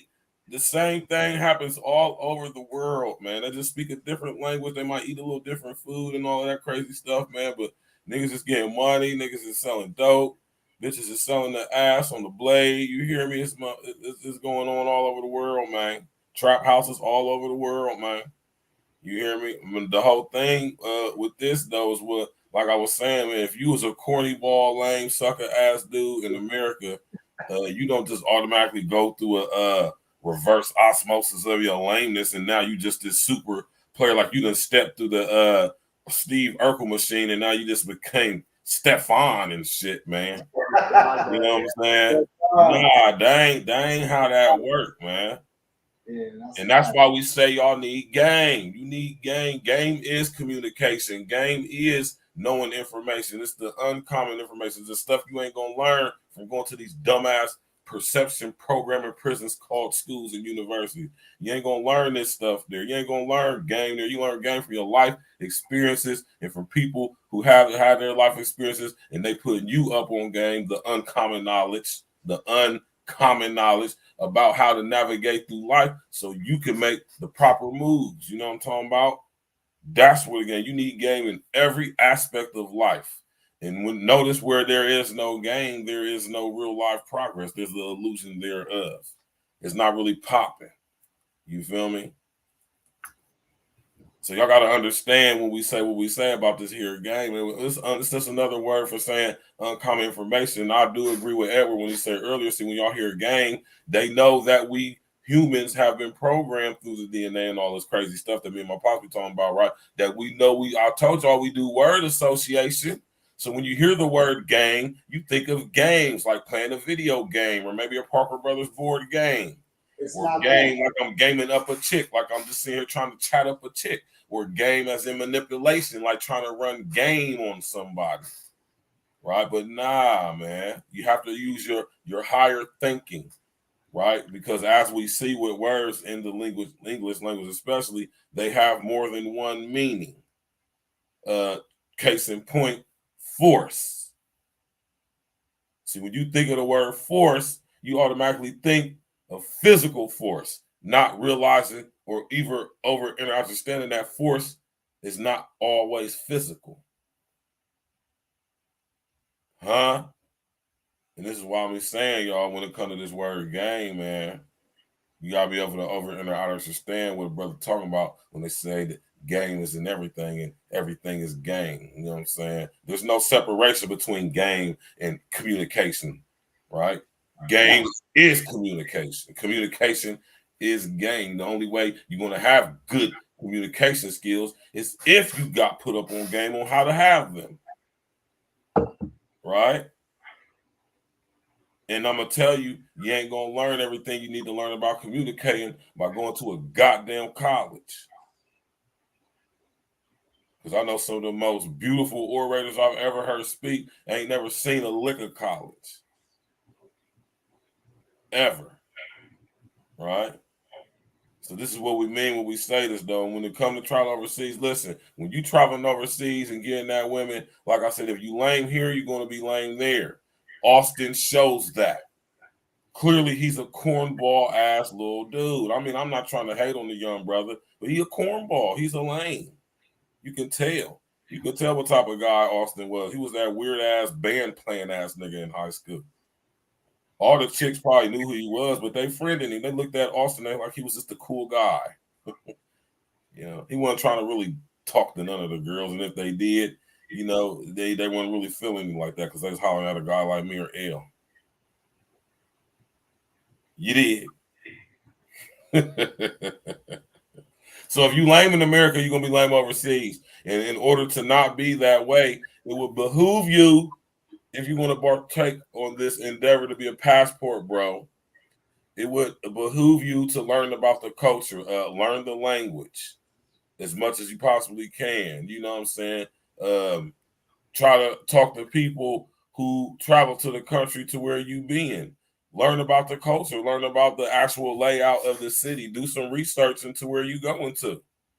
Right? And then this is the whole thing because y'all have been tricked into thinking that, oh, I'm just done. And if this is where you feel, this is how you feel. You got the right to feel like this and this be your thought process, man. But if you one of these guys who like, oh, I'm just done with chicks in America, blah, blah, blah, blah, blah, blah. Austin, you 23, bro. You probably just now starting to get some coochie, man, for real. Because I know a corny nigga like you ain't been getting pussy since you was a young boy, man. The nigga looks so corny and lame. I just know this nigga was not getting no hoes in high school or college, man. Definitely wasn't, man. But, you know what I mean? When you're going overseas, man, you got to have confidence. You got to have game.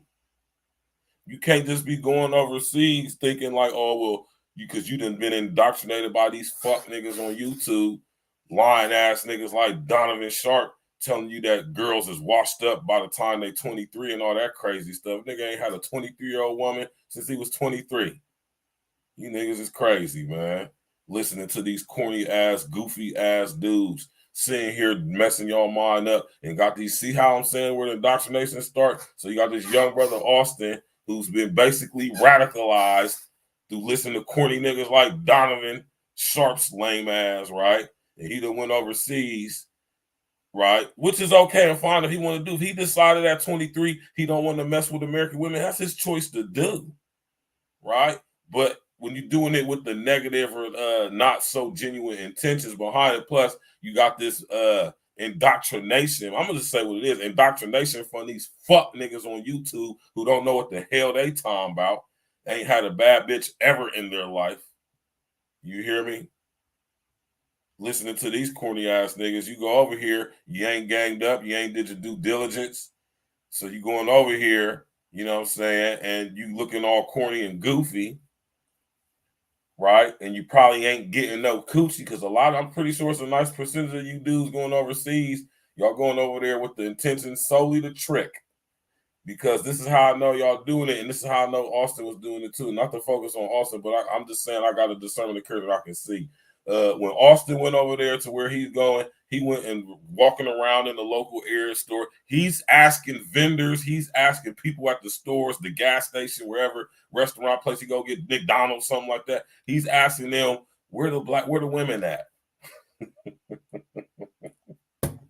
He asking them where the women at, and they looking at his corny, goofy ball ass like this is a black American. He here sex tour. He here to trick because you niggas is tricks. So they pointing to the blade, which is where he went. See, if he had any game, he would have known to go to the mall. Exactly. Okay, he would have known to go to the place where the local thoroughfares is at and stuff like that. He would have went to restaurants. You know, he would have did a lay of the land. You know what I'm saying? And not only that, his sole intentions to go into wherever he went in Brazil wouldn't have been just to get women. It would have been to go to Brazil.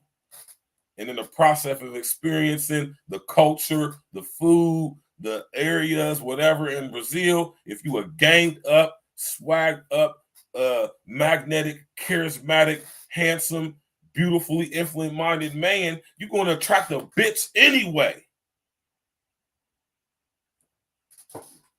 Like, that's what I'm saying. Like, go to the beach. Go to the park. Go to the library. Go to the first place I would have went is to the grocery store. That's where you're going to find a bad bitch. The grocery store. This nigga went straight to the blade. Because that's where they pointed to. Because that's what he asked for. That's true. Yeah. You hear me? That's you real can shit. tell. You can tell by looking at Austin's content, the type of women he came across, he was interacting with, conversing with. These were whores. These were chicks on the blade. He was in the hood where the rats is at. And they know that you American niggas love Afro Latinos. I'm saying y'all be trying. This how this was goofy about you, some of you dudes. Y'all is a little overeducated, which is really indoctrination. Y'all so Americanized that y'all really think that we just so fly. You think people ain't got the internet in other countries, man? You think the people ain't swagged up and got stuff going on in their country? You think they don't know what's going on? You think they stupid? You think they don't know you trick ass niggas is coming to their cities to trick box pussy, man? If you searching them videos, his videos is gonna pop up with the chicks talking about how they ready for y'all to come through.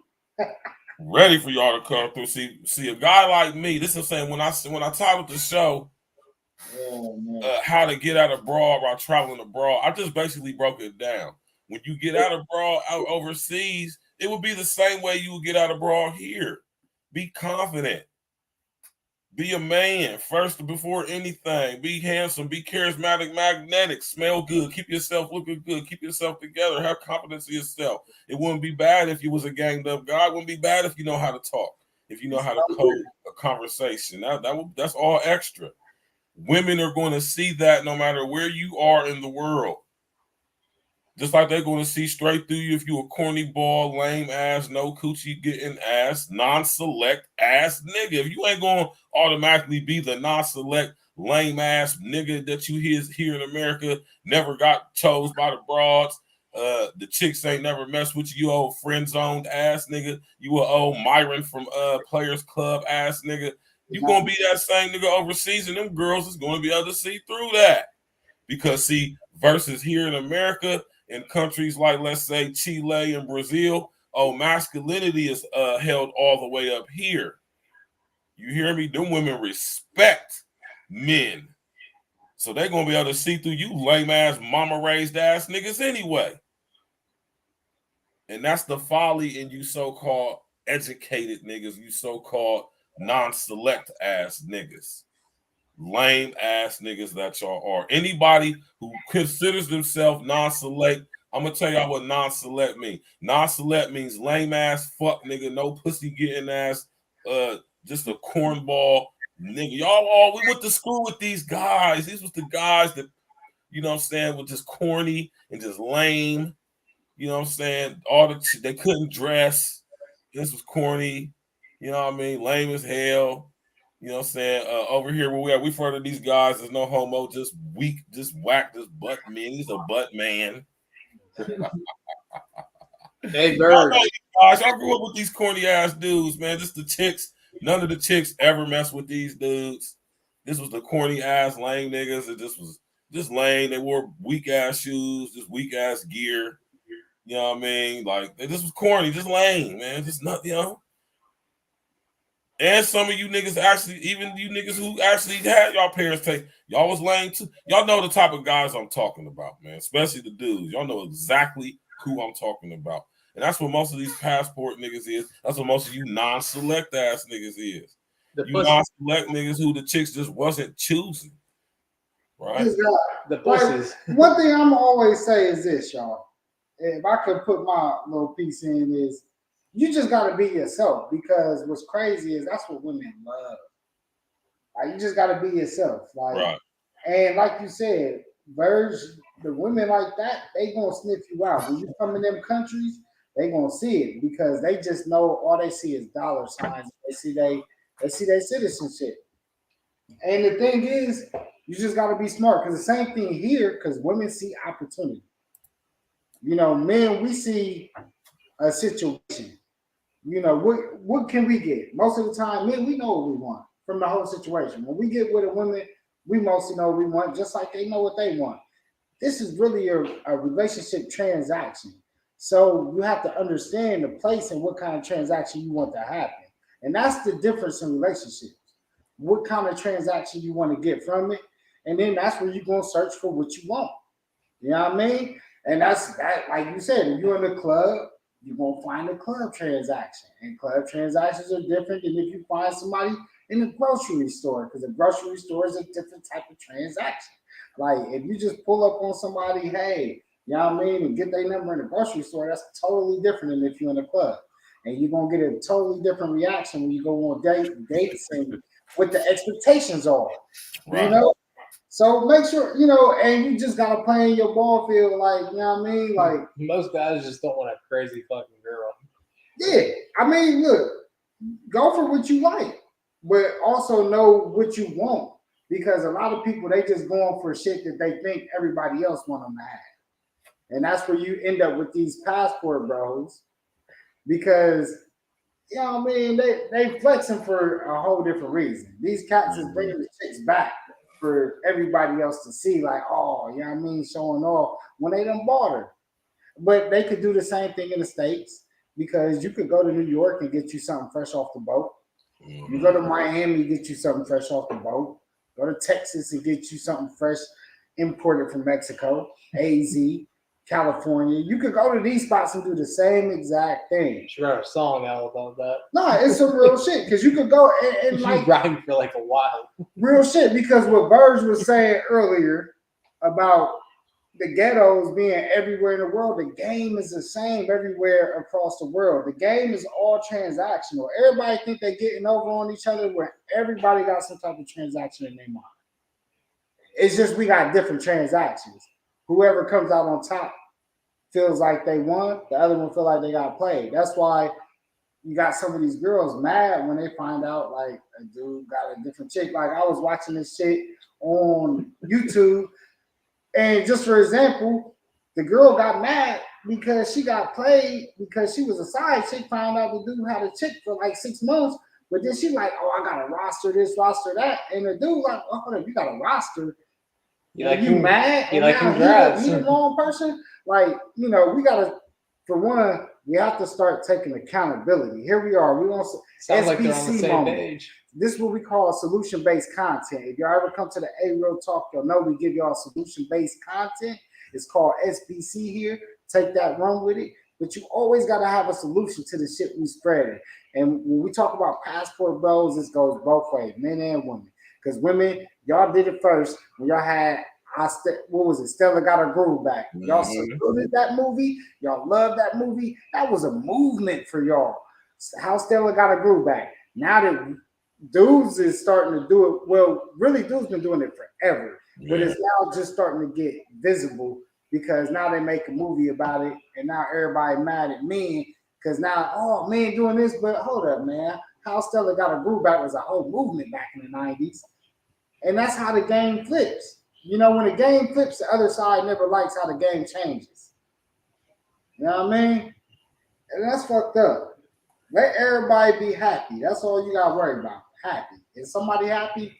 Let them be happy, and then worry about yourself. And shit, you know what? While you mad, you probably need to go overseas and find you some love. You know what I mean? Like, real shit. While you worry about another motherfucker, just go overseas and get your groove back like Stella. Don't be getting mad at the men because they over here. Hey, man, men. But think about this, though, El. Think about this, though, man. Think about this, right? I'm all about everybody being happy. I'm just saying, think about this, though, man. You know what I'm saying? Do the same shit. Think about what this is saying, though. Think about the statement that this is making, man, over here in America. These dudes, now minus the percentage of these dudes who just, you know what I'm saying, following what they seeing on fucking the media, internet, and all that. It's actually a group of guys who have become so disillusioned and so uninterested in even trying to talk to specifically black women in America that they really want to take it overseas. And, you know what I'm saying, just like my brother Red be saying, man, black men don't want to coach black women no more. And then for the most part, American men don't want to coach American women anymore, man. They just tired of y'all, man. Y'all ain't never even think about that aspect of it versus calling all of these niggas tricks and all of these niggas sex tourists, which that is a very small percentage of these guys who are part of this whole passport bro thing. You know what I'm saying? Versus going that, y'all don't even ever think like, hold on, that says something. We collectively as women, hold on, what's going on with us to where these dudes really like this is like a thing now? Like it's getting media attention. Like, dude, it's kind of dangerous when you think about it, though, for a lot of reasons, man. Because if these dudes have become so disillusioned with y'all, what does that mean for the so-called black community, which I keep telling y'all is non-existent? There is no black community. It's a wrap. It's defunct. It's deceased. It's extinct. Died in like the late 60s, man. It's over with. No black community anywhere. Where they at? Where's it at? Point it out to me. Right? I know it's a whole bunch of niggas living around each other, but I don't see no black communities, man. You hear me? And this is the whole thing with this whole goddamn passport bro thing, man.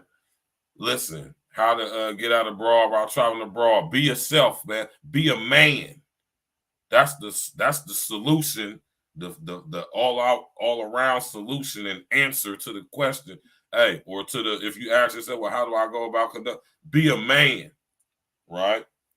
Be a man first in everything you do. And part of being a man is having this goddamn game up in you, man. Like I say, it gotta be in you. Not on you. And if your daddy ain't sure to it, your uncle ain't sure to it, your big bro, your people around, whatever, it's because you're adult when you become a man to put yourself up on game as much as possible. And that's hard for a lot of you niggas to do because you can't humble yourself. A lot of y'all dudes don't want to pay homage, or y'all don't want to feel like y'all getting put up on something or learned something by another man as if there's something wrong with that. Right? And that's part of the mentality of the manipulated mentality amongst especially us men now. You know what I'm saying? I kind of agree with everyone that everybody wants to be the one on the Highlanders. So everybody wants to be the one. Everybody don't know how to play their position and interact with a team of bosses. Everybody wants to be the boss, right? And they ain't even a boss. No, yeah, Virg. Men are very manipulative. Like my cousin, he was like lured out by this like 18-year-old girl, just obviously what he was looking for, and was driving, go get her in this area, and was basically just gunned down. And apparently she was part of like these like two other guys that were like 19 and 20 were just trying to like rob him for money. Dang. It was fucking wild. Yeah, setups happen all the time too. Yeah, and who's always the lead? The girl, for sure. Yeah. Well, dudes ain't trying to set chicks up to get them murdered. Not most of the time. Now, the shit does happen. Yeah, but whenever it happens, it's normally who leads them out. Who's the... Yeah. But yeah, now like you talking on, like, this shit is fucked up, man. The game is flipped. And at the end of the day, like, dudes shouldn't be getting mad to get, like, listen to other cats. That's what we call wisdom. That's what back in the day we used to pride ourselves off of, listening to older cats talk, because you can learn so much. Nowadays, like you said, nobody wants to play their part and understand. Like, you can learn something from everybody. And I remember my pops used to always say that. Like, you can always learn something from anybody, whether you like them, you don't, whatever it is. Like, they could even be wrong. You can learn something from the wrong message. Like, at least you know that was wrong. So always try to look for a lesson in anything anybody says instead of always just be. Nowadays, social media made it to where everybody's so judgmental. and everybody wants to get their word in to say what they say. But it ain't about that. It's about really trying, like, when you moving through life, you got to understand, people going to give you wisdom. They're going to give you game, and you can either take that wisdom, apply it, or you could just sit on it or not even listen, close your ears, and move incorrectly through life. Well, it's like the commandments, like don't be jealous of your neighbor. Like, it doesn't say this part, but like learn from it and do better for yourself. Like, be happy for them. So unfortunately, everybody ain't gonna have morals. Yeah. And that's something that we also gotta think of. Everybody don't move with morals. Everybody wasn't raised with morals. Just look at it. The parenting is a lot different. Our generation is a lot different than older generations. And the communities and social media now makes it totally different. Like when we started off with the videos, with the laughing of the deaths and all this is something that would never happen back in the 90s. And we was a joking community. It's crazy that y'all can't take jokes and y'all cancel motherfuckers over jokes. It's so sensitive out here when you talk about people and you joke about people. Yet, when it's somebody that the group, as far as social media doesn't like, it's cool to accept and sit back and watch people joke about deaths. But the cars are it's just so crazy, man. Look at this society we in. And Virgil talks about this. We read the book in 1984 when we was in humanities. Virgil, is that when you first discovered the book too? Or did you read it before? Okay. Yeah, we both had the same teachers in high school.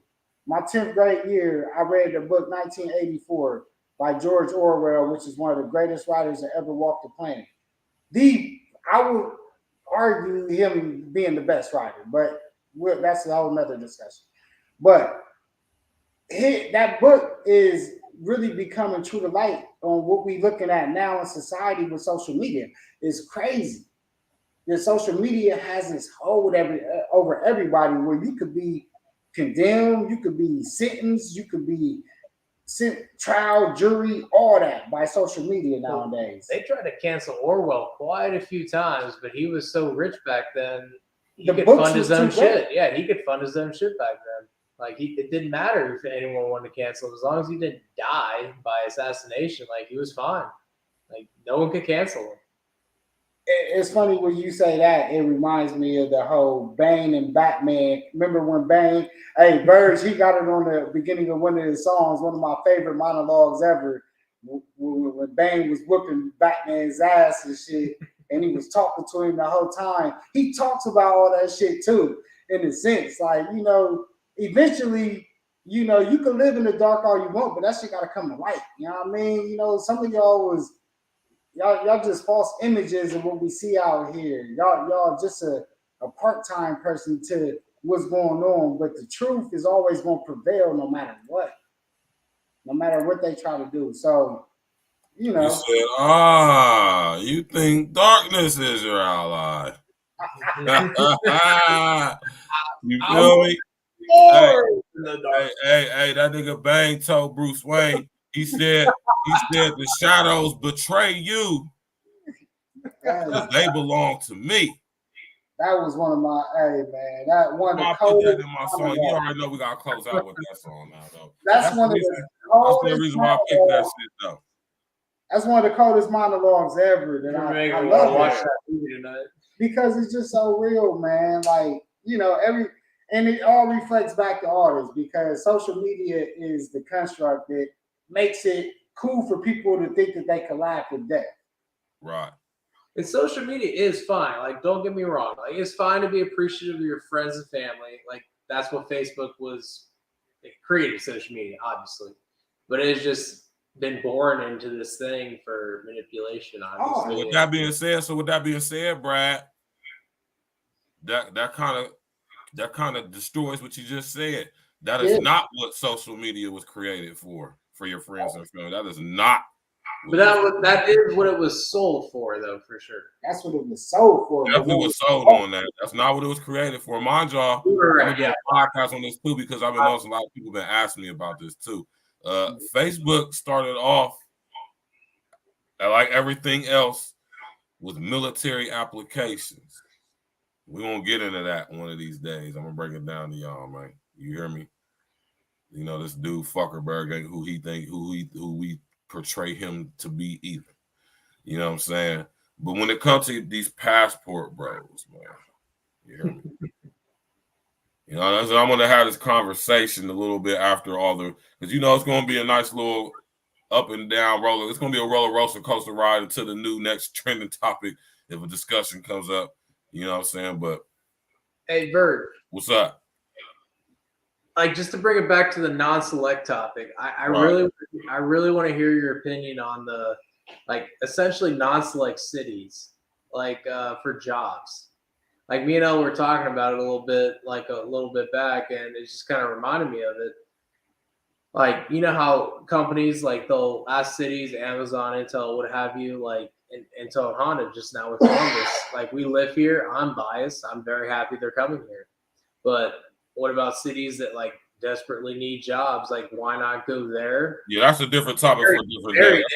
That's a different topic for another day. That's not the non-select we're talking about. We're talking about non-select as in when it comes to guys and interaction with women and females.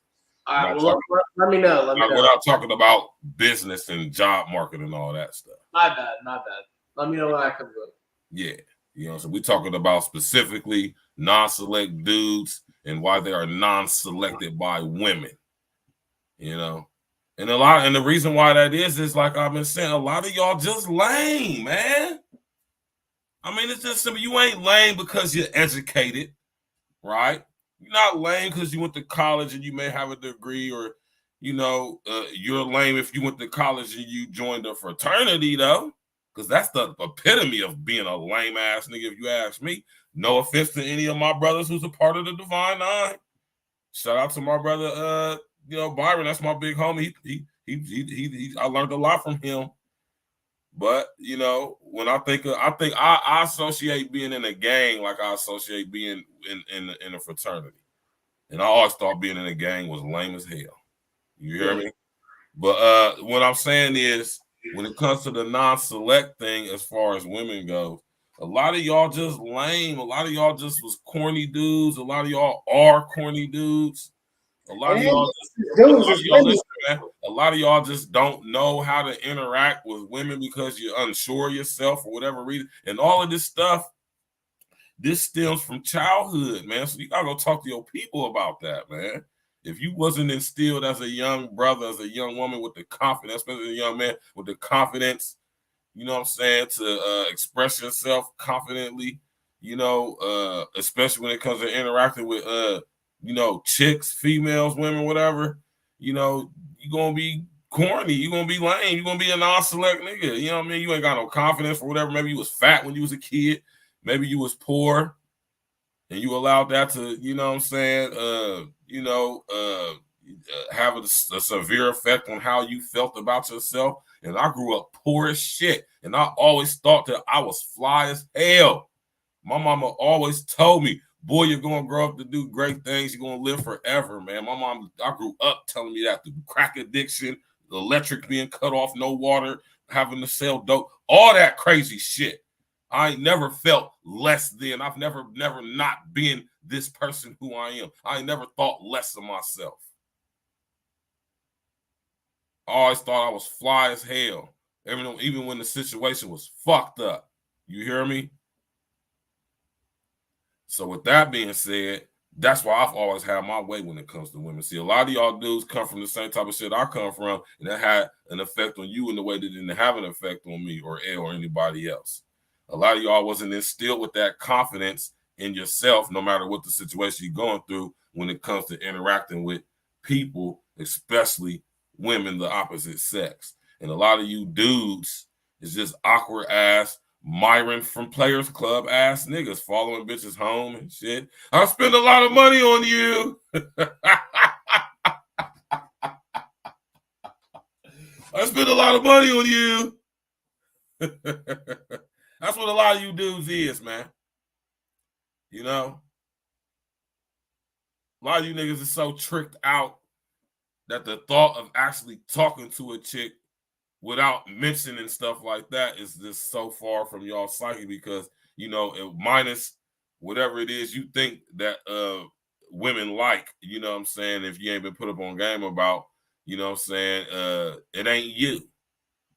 Because like Elle said earlier, what women actually like, what women love, is they love a guy who's confidently himself. Even if you is corny and lame, if you are confidently corny and lame, oh, you're going to get you a bitch. You hear me? But if you corny and lame and you trying to put on a persona facade as if you're not, as if you just this ganged up dude that know all about chicks and you done lived this life and you done did this and did that, when clearly real ones like me who have done it and lived it can see that you haven't and putting on this facade, that's what makes it stupid. That's what makes it corny. That's when it gets blown out of proportion, like you passport dudes who just want to jump on this passport movement. You understand what I'm saying? Oh, I got my passport. I got my passport. It's like, what, $165 to go get a fucking passport, man? Like $200. Like, it's just something difficult and just like something that is exclusive to nobody can do. Nigga, I'm a fucking felon. I can go down to the post office tomorrow and go buy me a passport.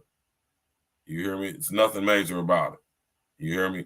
And the fact that y'all just making a big stink about it, it's like, yeah, you non-select that nigga. Yeah, we're getting our passports and we're getting black at you black women who never chose us in high school and college. Oh, man. You niggas is terrible, man. And that's what I hear when I hear this stuff, man. And these is the ones that these chicks and bras be talking about when they talk about the passport, bro. They talk about these corny ball lame dudes who, you know, got a little bit of money about themselves, or, you know, maybe even got a decent little career job and they got a nice steady income and they can afford to go overseas and stuff. And they've been sitting over here jacking off on the internet, looking at porn sites and shit. Instead of trying to holler at the bitch, they trying to be friends with the bitch. You know what I'm saying? Ass niggas. Because they ain't got no confidence in themselves. See, this is one thing about the non-select guys that I've noticed over the years. I've never quite used that term. I just call y'all corny lame ass niggas, right? But we're going to use y'all's terminology. Non-select guys, this is the thing about y'all, man. Now that y'all done made a little bit of success with yourself in life, we are all adults. And most of us are pretty much doing like, you know, roughly, meaningly on the average basis, the same thing. You know what I'm saying? Now that we all out here in life, now y'all feel like, yeah, man, I done accomplished this, man. I got my own stuff going on. I got a nice little income. I got some job. I got a car. I got my house. You know shit. And now y'all starting to feel like, yeah, y'all want to get back at the chicks. They still, y'all niggas, you non-select niggas is still mad at the chicks that played y'all or you didn't get right when you was in high school, man. Arrested development, like I always tell y'all, it stems from childhood. Epigenetically passed down childhood and human trauma, right? We'll break this down. I got to do a science down for y'all, right? And so now that y'all dudes is adults, you know what I'm saying, y'all can travel the world, y'all going this, and here we got the internet coming in. We got social engineering, social media coming in, you know what I'm saying, and we got all this stuff coming in, and now you guys is like, yeah.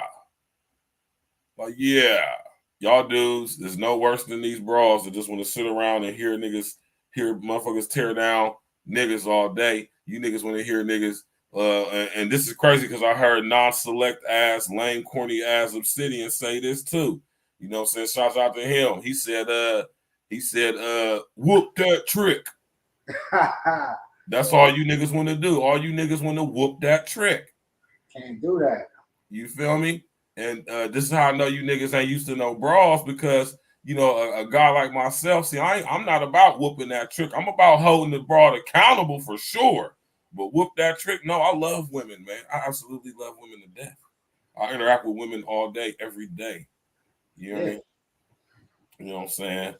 And and that's why I'm able to do what I do, and I can do it subjectively, and there's no emotional attachment to it, because I have my way when it comes to women. You hear me? Like, I literally have my way. You know what I'm saying? And all you dudes, or most of you dudes, obsidian ass niggas, right?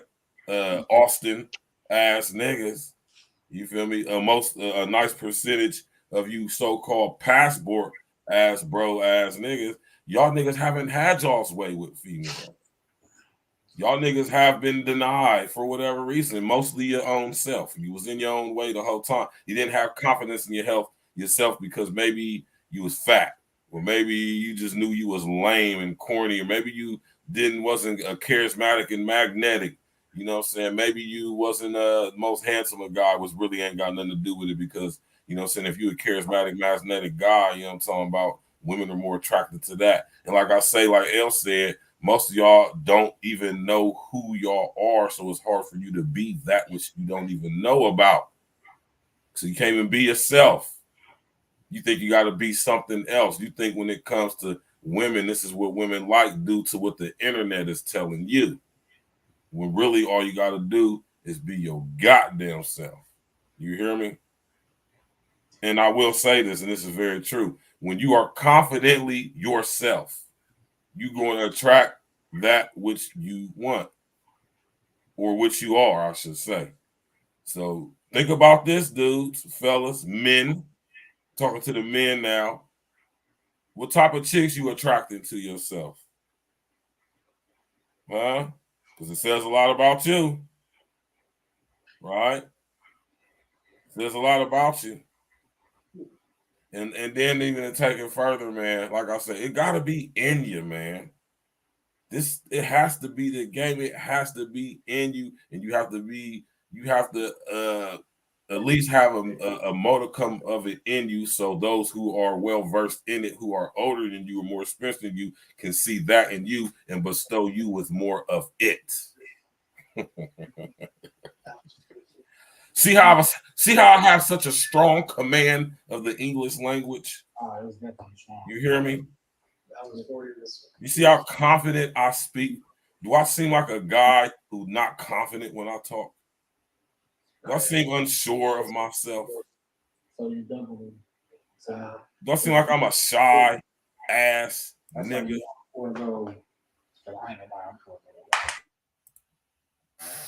Huh?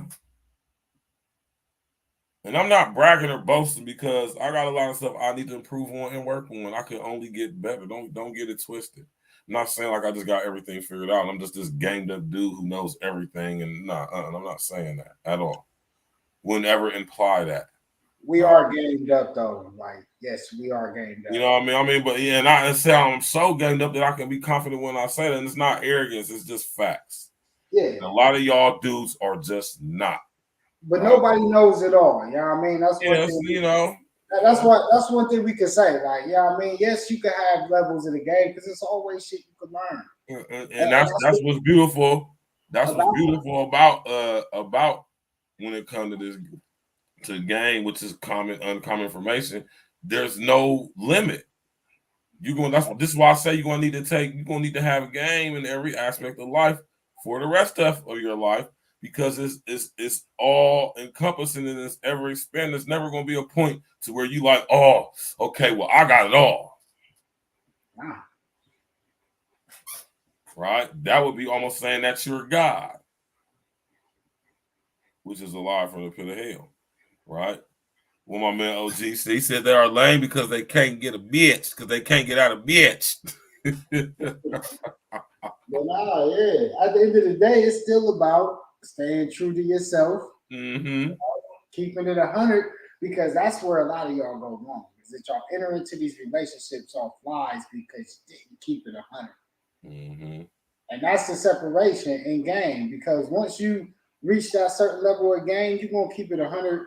And watch like what Stock said, the way that your women they start to become different in your life when you're able to be. But you got to know yourself first. Right.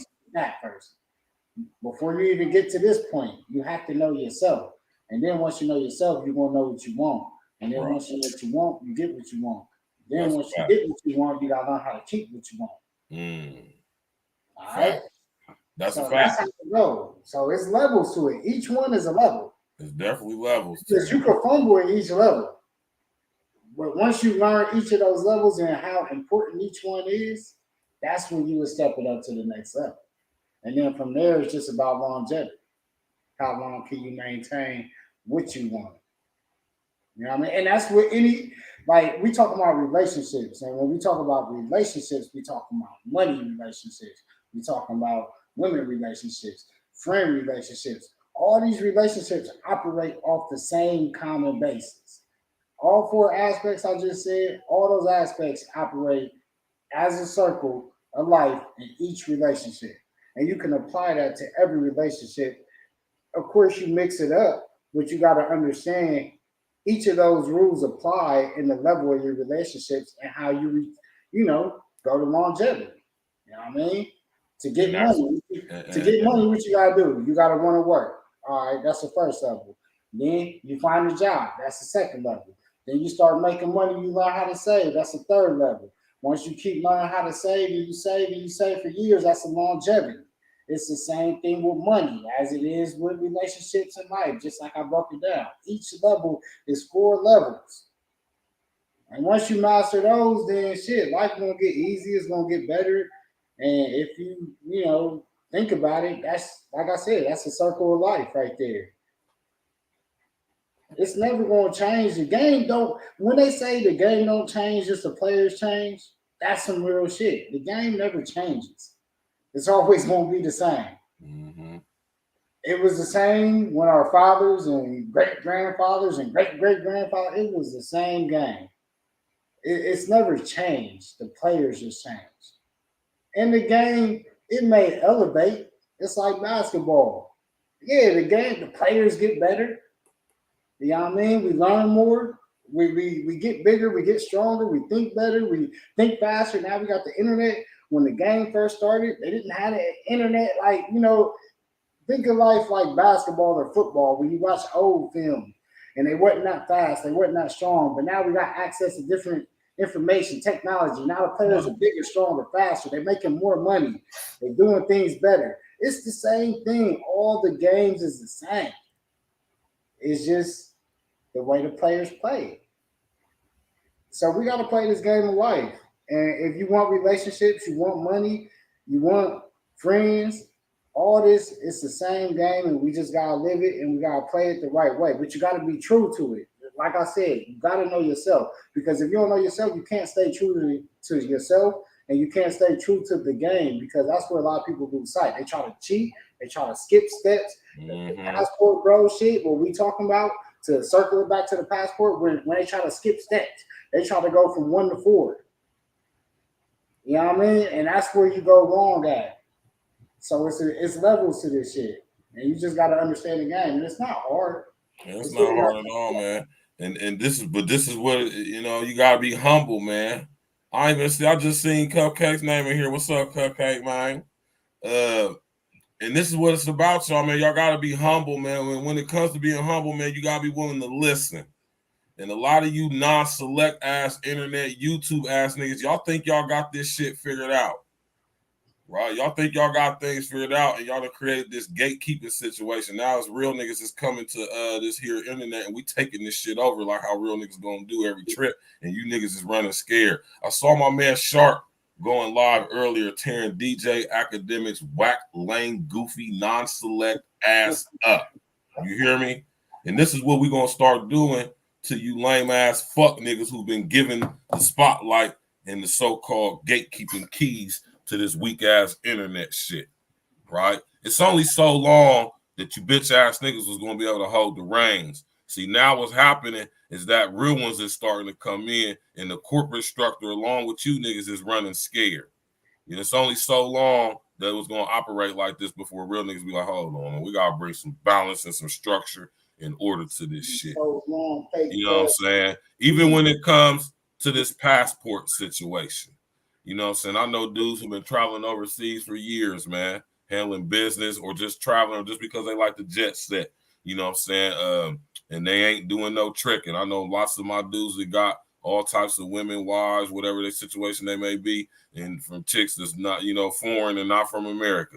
You know what I'm saying? This is something that's been going on for a long time, but all of a sudden, we got this whole influx of you lames I'm talking about you non-select ass niggas, you corny ass, no pussy getting ass, game having ass niggas. The niggas that chicks just actually don't want.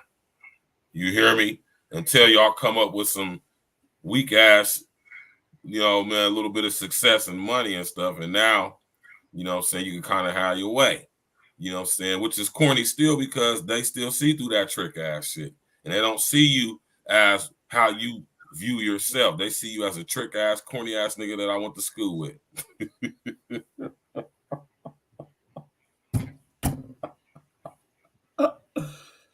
A lot of you niggas is getting here damn pussy, man. You hear me? In exchange for some currency, right? Trick ass niggas, right? And then the internet has had a lot to do with this too. Social media has a lot to do with this too because it has convoluted and has corrupted the minds, especially, I ain't gonna say especially who's more corrupt. I'm gonna say it's equal across the board because you got y'all dudes, y'all corny ass dudes. But I will say this, I can't really blame the chicks because, you know, I don't blame a chick for doing what chicks do. You know, chicks, you know, they chicks, man. You know, if they find an easy way of doing something, they will rather go the road less traveled. They don't want to work hard just because they're not designed to. They ain't designed to work hard like how us men are. So I ain't going to get mad at a broad for being a broad. Shout out to Sinful, rest in peace of Sinful. I ain't going to be mad at a bitch for being a bitch. You hear me? But you niggas, though, y'all the reason why these chicks got the attitude they got. Y'all the reason why the passport bro movement has been usurped by this small niche group of fuck niggas. Because you niggas validate everything these chicks do. I'll be seeing, man, we can go on Instagram right now. You're going to see a picture of an average ass, so what we would say a non-select ass broad. You know, we might smash her, yeah, but you know, we ain't really trying to, though. Will we? Man, maybe. Not really. Average ass broad, you will see corny, goofy ass niggas all up in her comment section. Oh, you're so beautiful. Y'all blowing these chicks' heads up. Right? So now, due to y'all's thirst, right? Due to y'all's thirst, y'all done sit up here and made the bitch into the worst enemy. Now you really can't get the bitch now. Right? And so now y'all done convoluted it to where y'all can slide in the DM. And because you know you corny and lame and non-select, and these chicks have been taught and indoctrinated to use their sexuality as a weapon and validation, especially from men through financial gain, $40. So y'all niggas kind of like y'all kind of feed in to y'all own demise when it comes to this, especially passport situation, right? Stop tricking. Not hating on no female doing their thing, not hating on none of that stuff, man. But stop tricking. If you niggas want better women, stop tricking. Start being stand up, man. I'm gonna say be better, man, because you know who am I to tell you to be right? I'm gonna tell you be better, but you know what I'm saying, right? Yeah, the DM was the worst thing to ever created next to the like button, right? The worst thing to be created in conjunction and connection with this internet stuff. That damn DM. Because now, see, back when we was young, we used to have to actually go. Listen, y'all, let me tell y'all something. We used to have to actually, this is what we used to do. We used to have our money that our mom and dad or my dad or whoever gave to us, right? We would go to the mall on the weekend. We would either catch the COTA bus, right? Or we would have our parents or somebody's parent or parents would drop us off. We would go to Eastland Mall. We'll go to Northland Mall. We'll have our pens and our paper. We'll be fresh. We'll go to the food court, probably go buy a t-shirt or something like that. Go buy a shirt from Macy's or from Lazarus or something like that. A lot of y'all had Dillard's, right? And we would see all the chicks from all the different schools. We would go to the skating rink lock-in parties. You did. We used to do stuff like that. We used to actually have to talk to girls. We used to have to actually have some game. On top of being charismatic, magnetic, and being a handsome young brother too. See, we have to actually physically talk to girls. Go up to them, hey, how you doing? What's your name? My name is such and such. You know what I'm saying? We know we go to school. Don't you go to Northland? Yeah, what's up, man? I'm gonna do that. See, a lot of you corny ass niggas, y'all didn't do that because y'all was awkward, y'all was corny, y'all was lame, y'all was non-select. A lot of you niggas played in a band and shit like that. Shout out to my nigga Matt, man.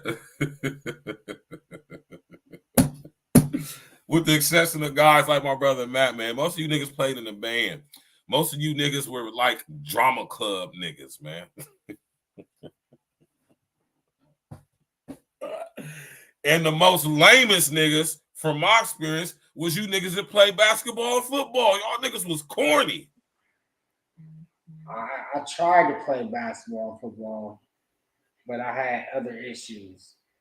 I had issues. Talk to him, OG. I played basketball and football. Oh, I was nice though. I was nice. Hey, I was super nice. I played for all the Nike leagues and all that shit. I didn't play in high school. I played football in high school. Oh, in high school, Baseball, yeah, I was nice, yeah. Football, basketball, I get any, yeah, I could flip back and forth, cornerback, wide receiver. I could do a little bit of quarterbacking for you if you need it, but that wasn't my specialty. But I could do it. All right, go ahead, L. Leave them with your last words because we're going to have to shut it Last down. words, we about to wrap this up, yeah, because Closure, man. Hey, I love y'all coming out tonight. We had a great time tonight. This is a great conversation to be had. And like I said, it goes all the way back to the game.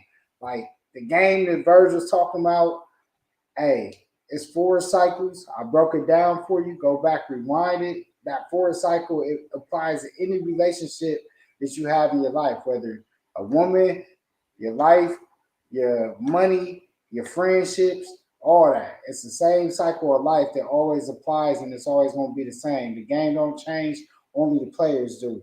That's always going to be some real shit. And at the end of the day, that's solution-based content for you.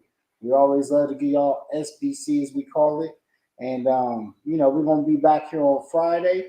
We're going to tap in, come through. On Friday, we like to play some music for y'all. And I got some new exclusive joints that I'm going to drop on Friday. So make sure y'all come tap in. You already know what it is. E&E all day, IV Intervision. You know, I got Brad in the building. And, you know, we tapping in on Friday. Have a great day, y'all. And peace, love, and blessings. You already know it. I'll holler at you behind the scenes, bro. Yes, sir. All right. Shout out to my brother King Els and the homie Brad, man. Listen, this is what we're going to be talking about tomorrow, y'all. What y'all know about social credit systems? Huh? How many of y'all have actually watched the episode I told y'all to watch on Netflix on the series they got called Black Mirror? How many of y'all have actually watched that episode called Nosedive? Remember last week I told y'all as a homework assignment to watch Nosedive? Just go to Netflix, go to Black Mirror, season 3, episode 1. You still got till tomorrow evening to watch it. Go watch Nosedive, y'all. Watch that series. Watch that episode. Watch Nosedive. And then when you see these numbers over these people's heads as the thumbnail I got for the video for tomorrow, you're going to understand what these numbers are.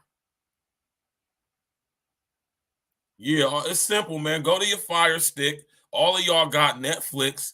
Go to Netflix. Type in Black Mirror, season 3, episode 1, Nosedive. Watch it. It's like roughly 45 minutes, I think. Watch that show, y'all. It's going to make a lot of sense in preparation for tomorrow's discussion. I've been telling y'all about the social credit system coming for years.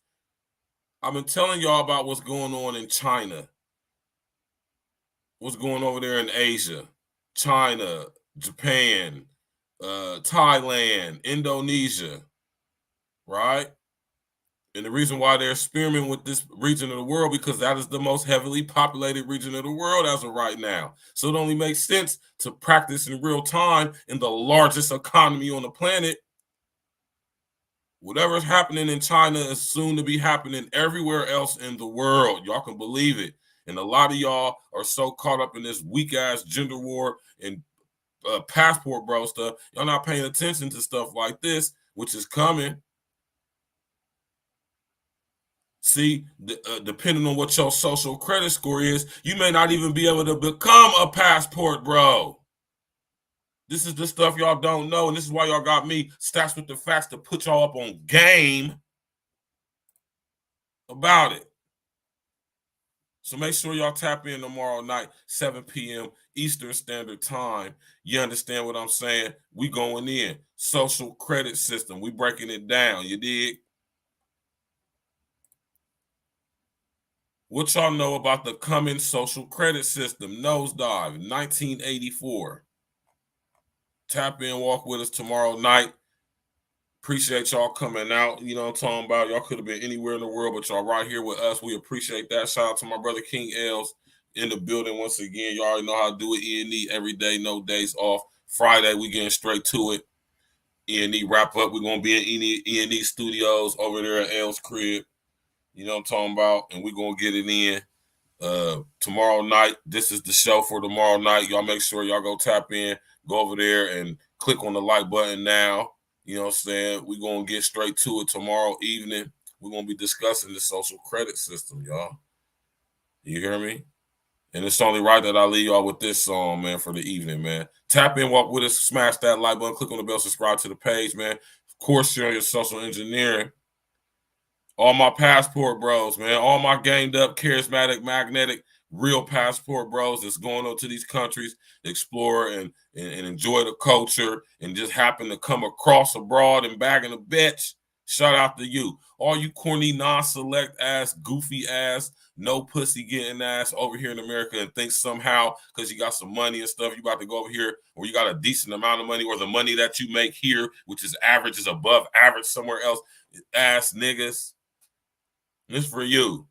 Y'all need to come listen to some of this goddamn gang, man. Us real ones are spitting. Myself, my brother Red, Rest in the Essence, the Sinful. Y'all can still go check out Sinful stuff.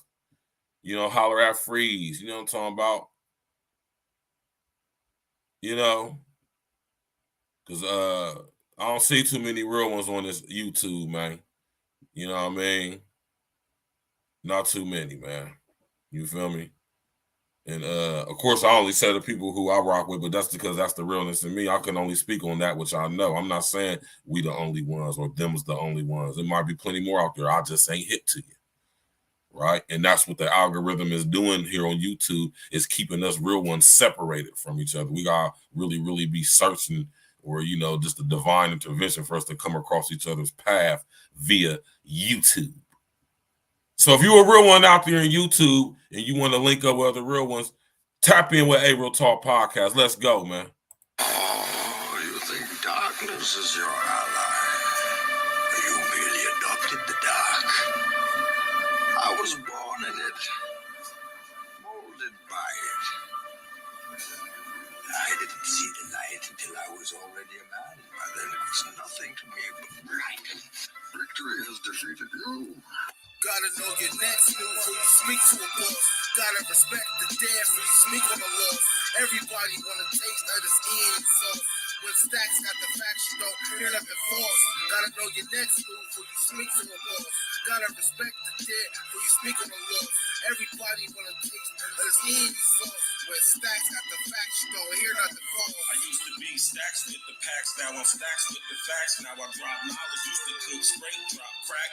E&E coronavirus to take over. CW elite brethren, the wait's over, right?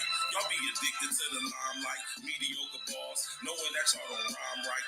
You fake woke niggas need to get your mind right. Stupid ass niggas, y'all bringing guns to a mind fight.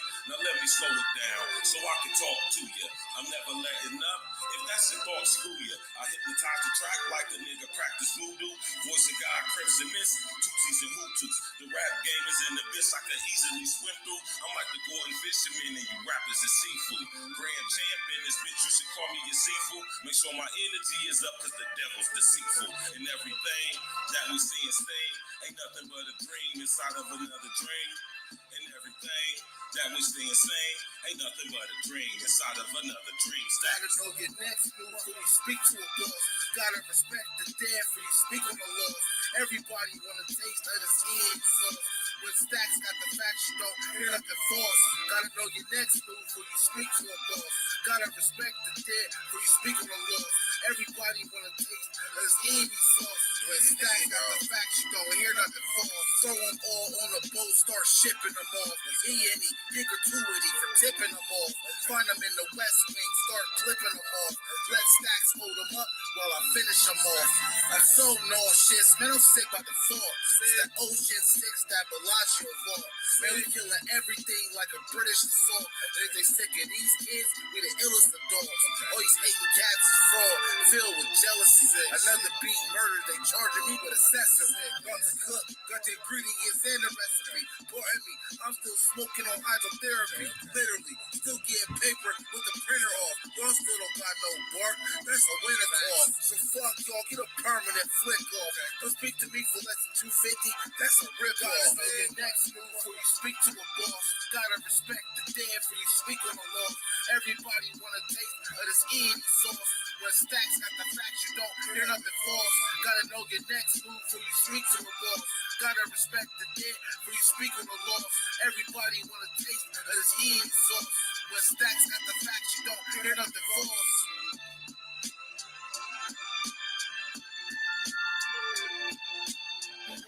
But I, being poor, I've only my dreams. I've spread my dreams under your feet. Tread softly, because you tread on my dreams. I assume you dream.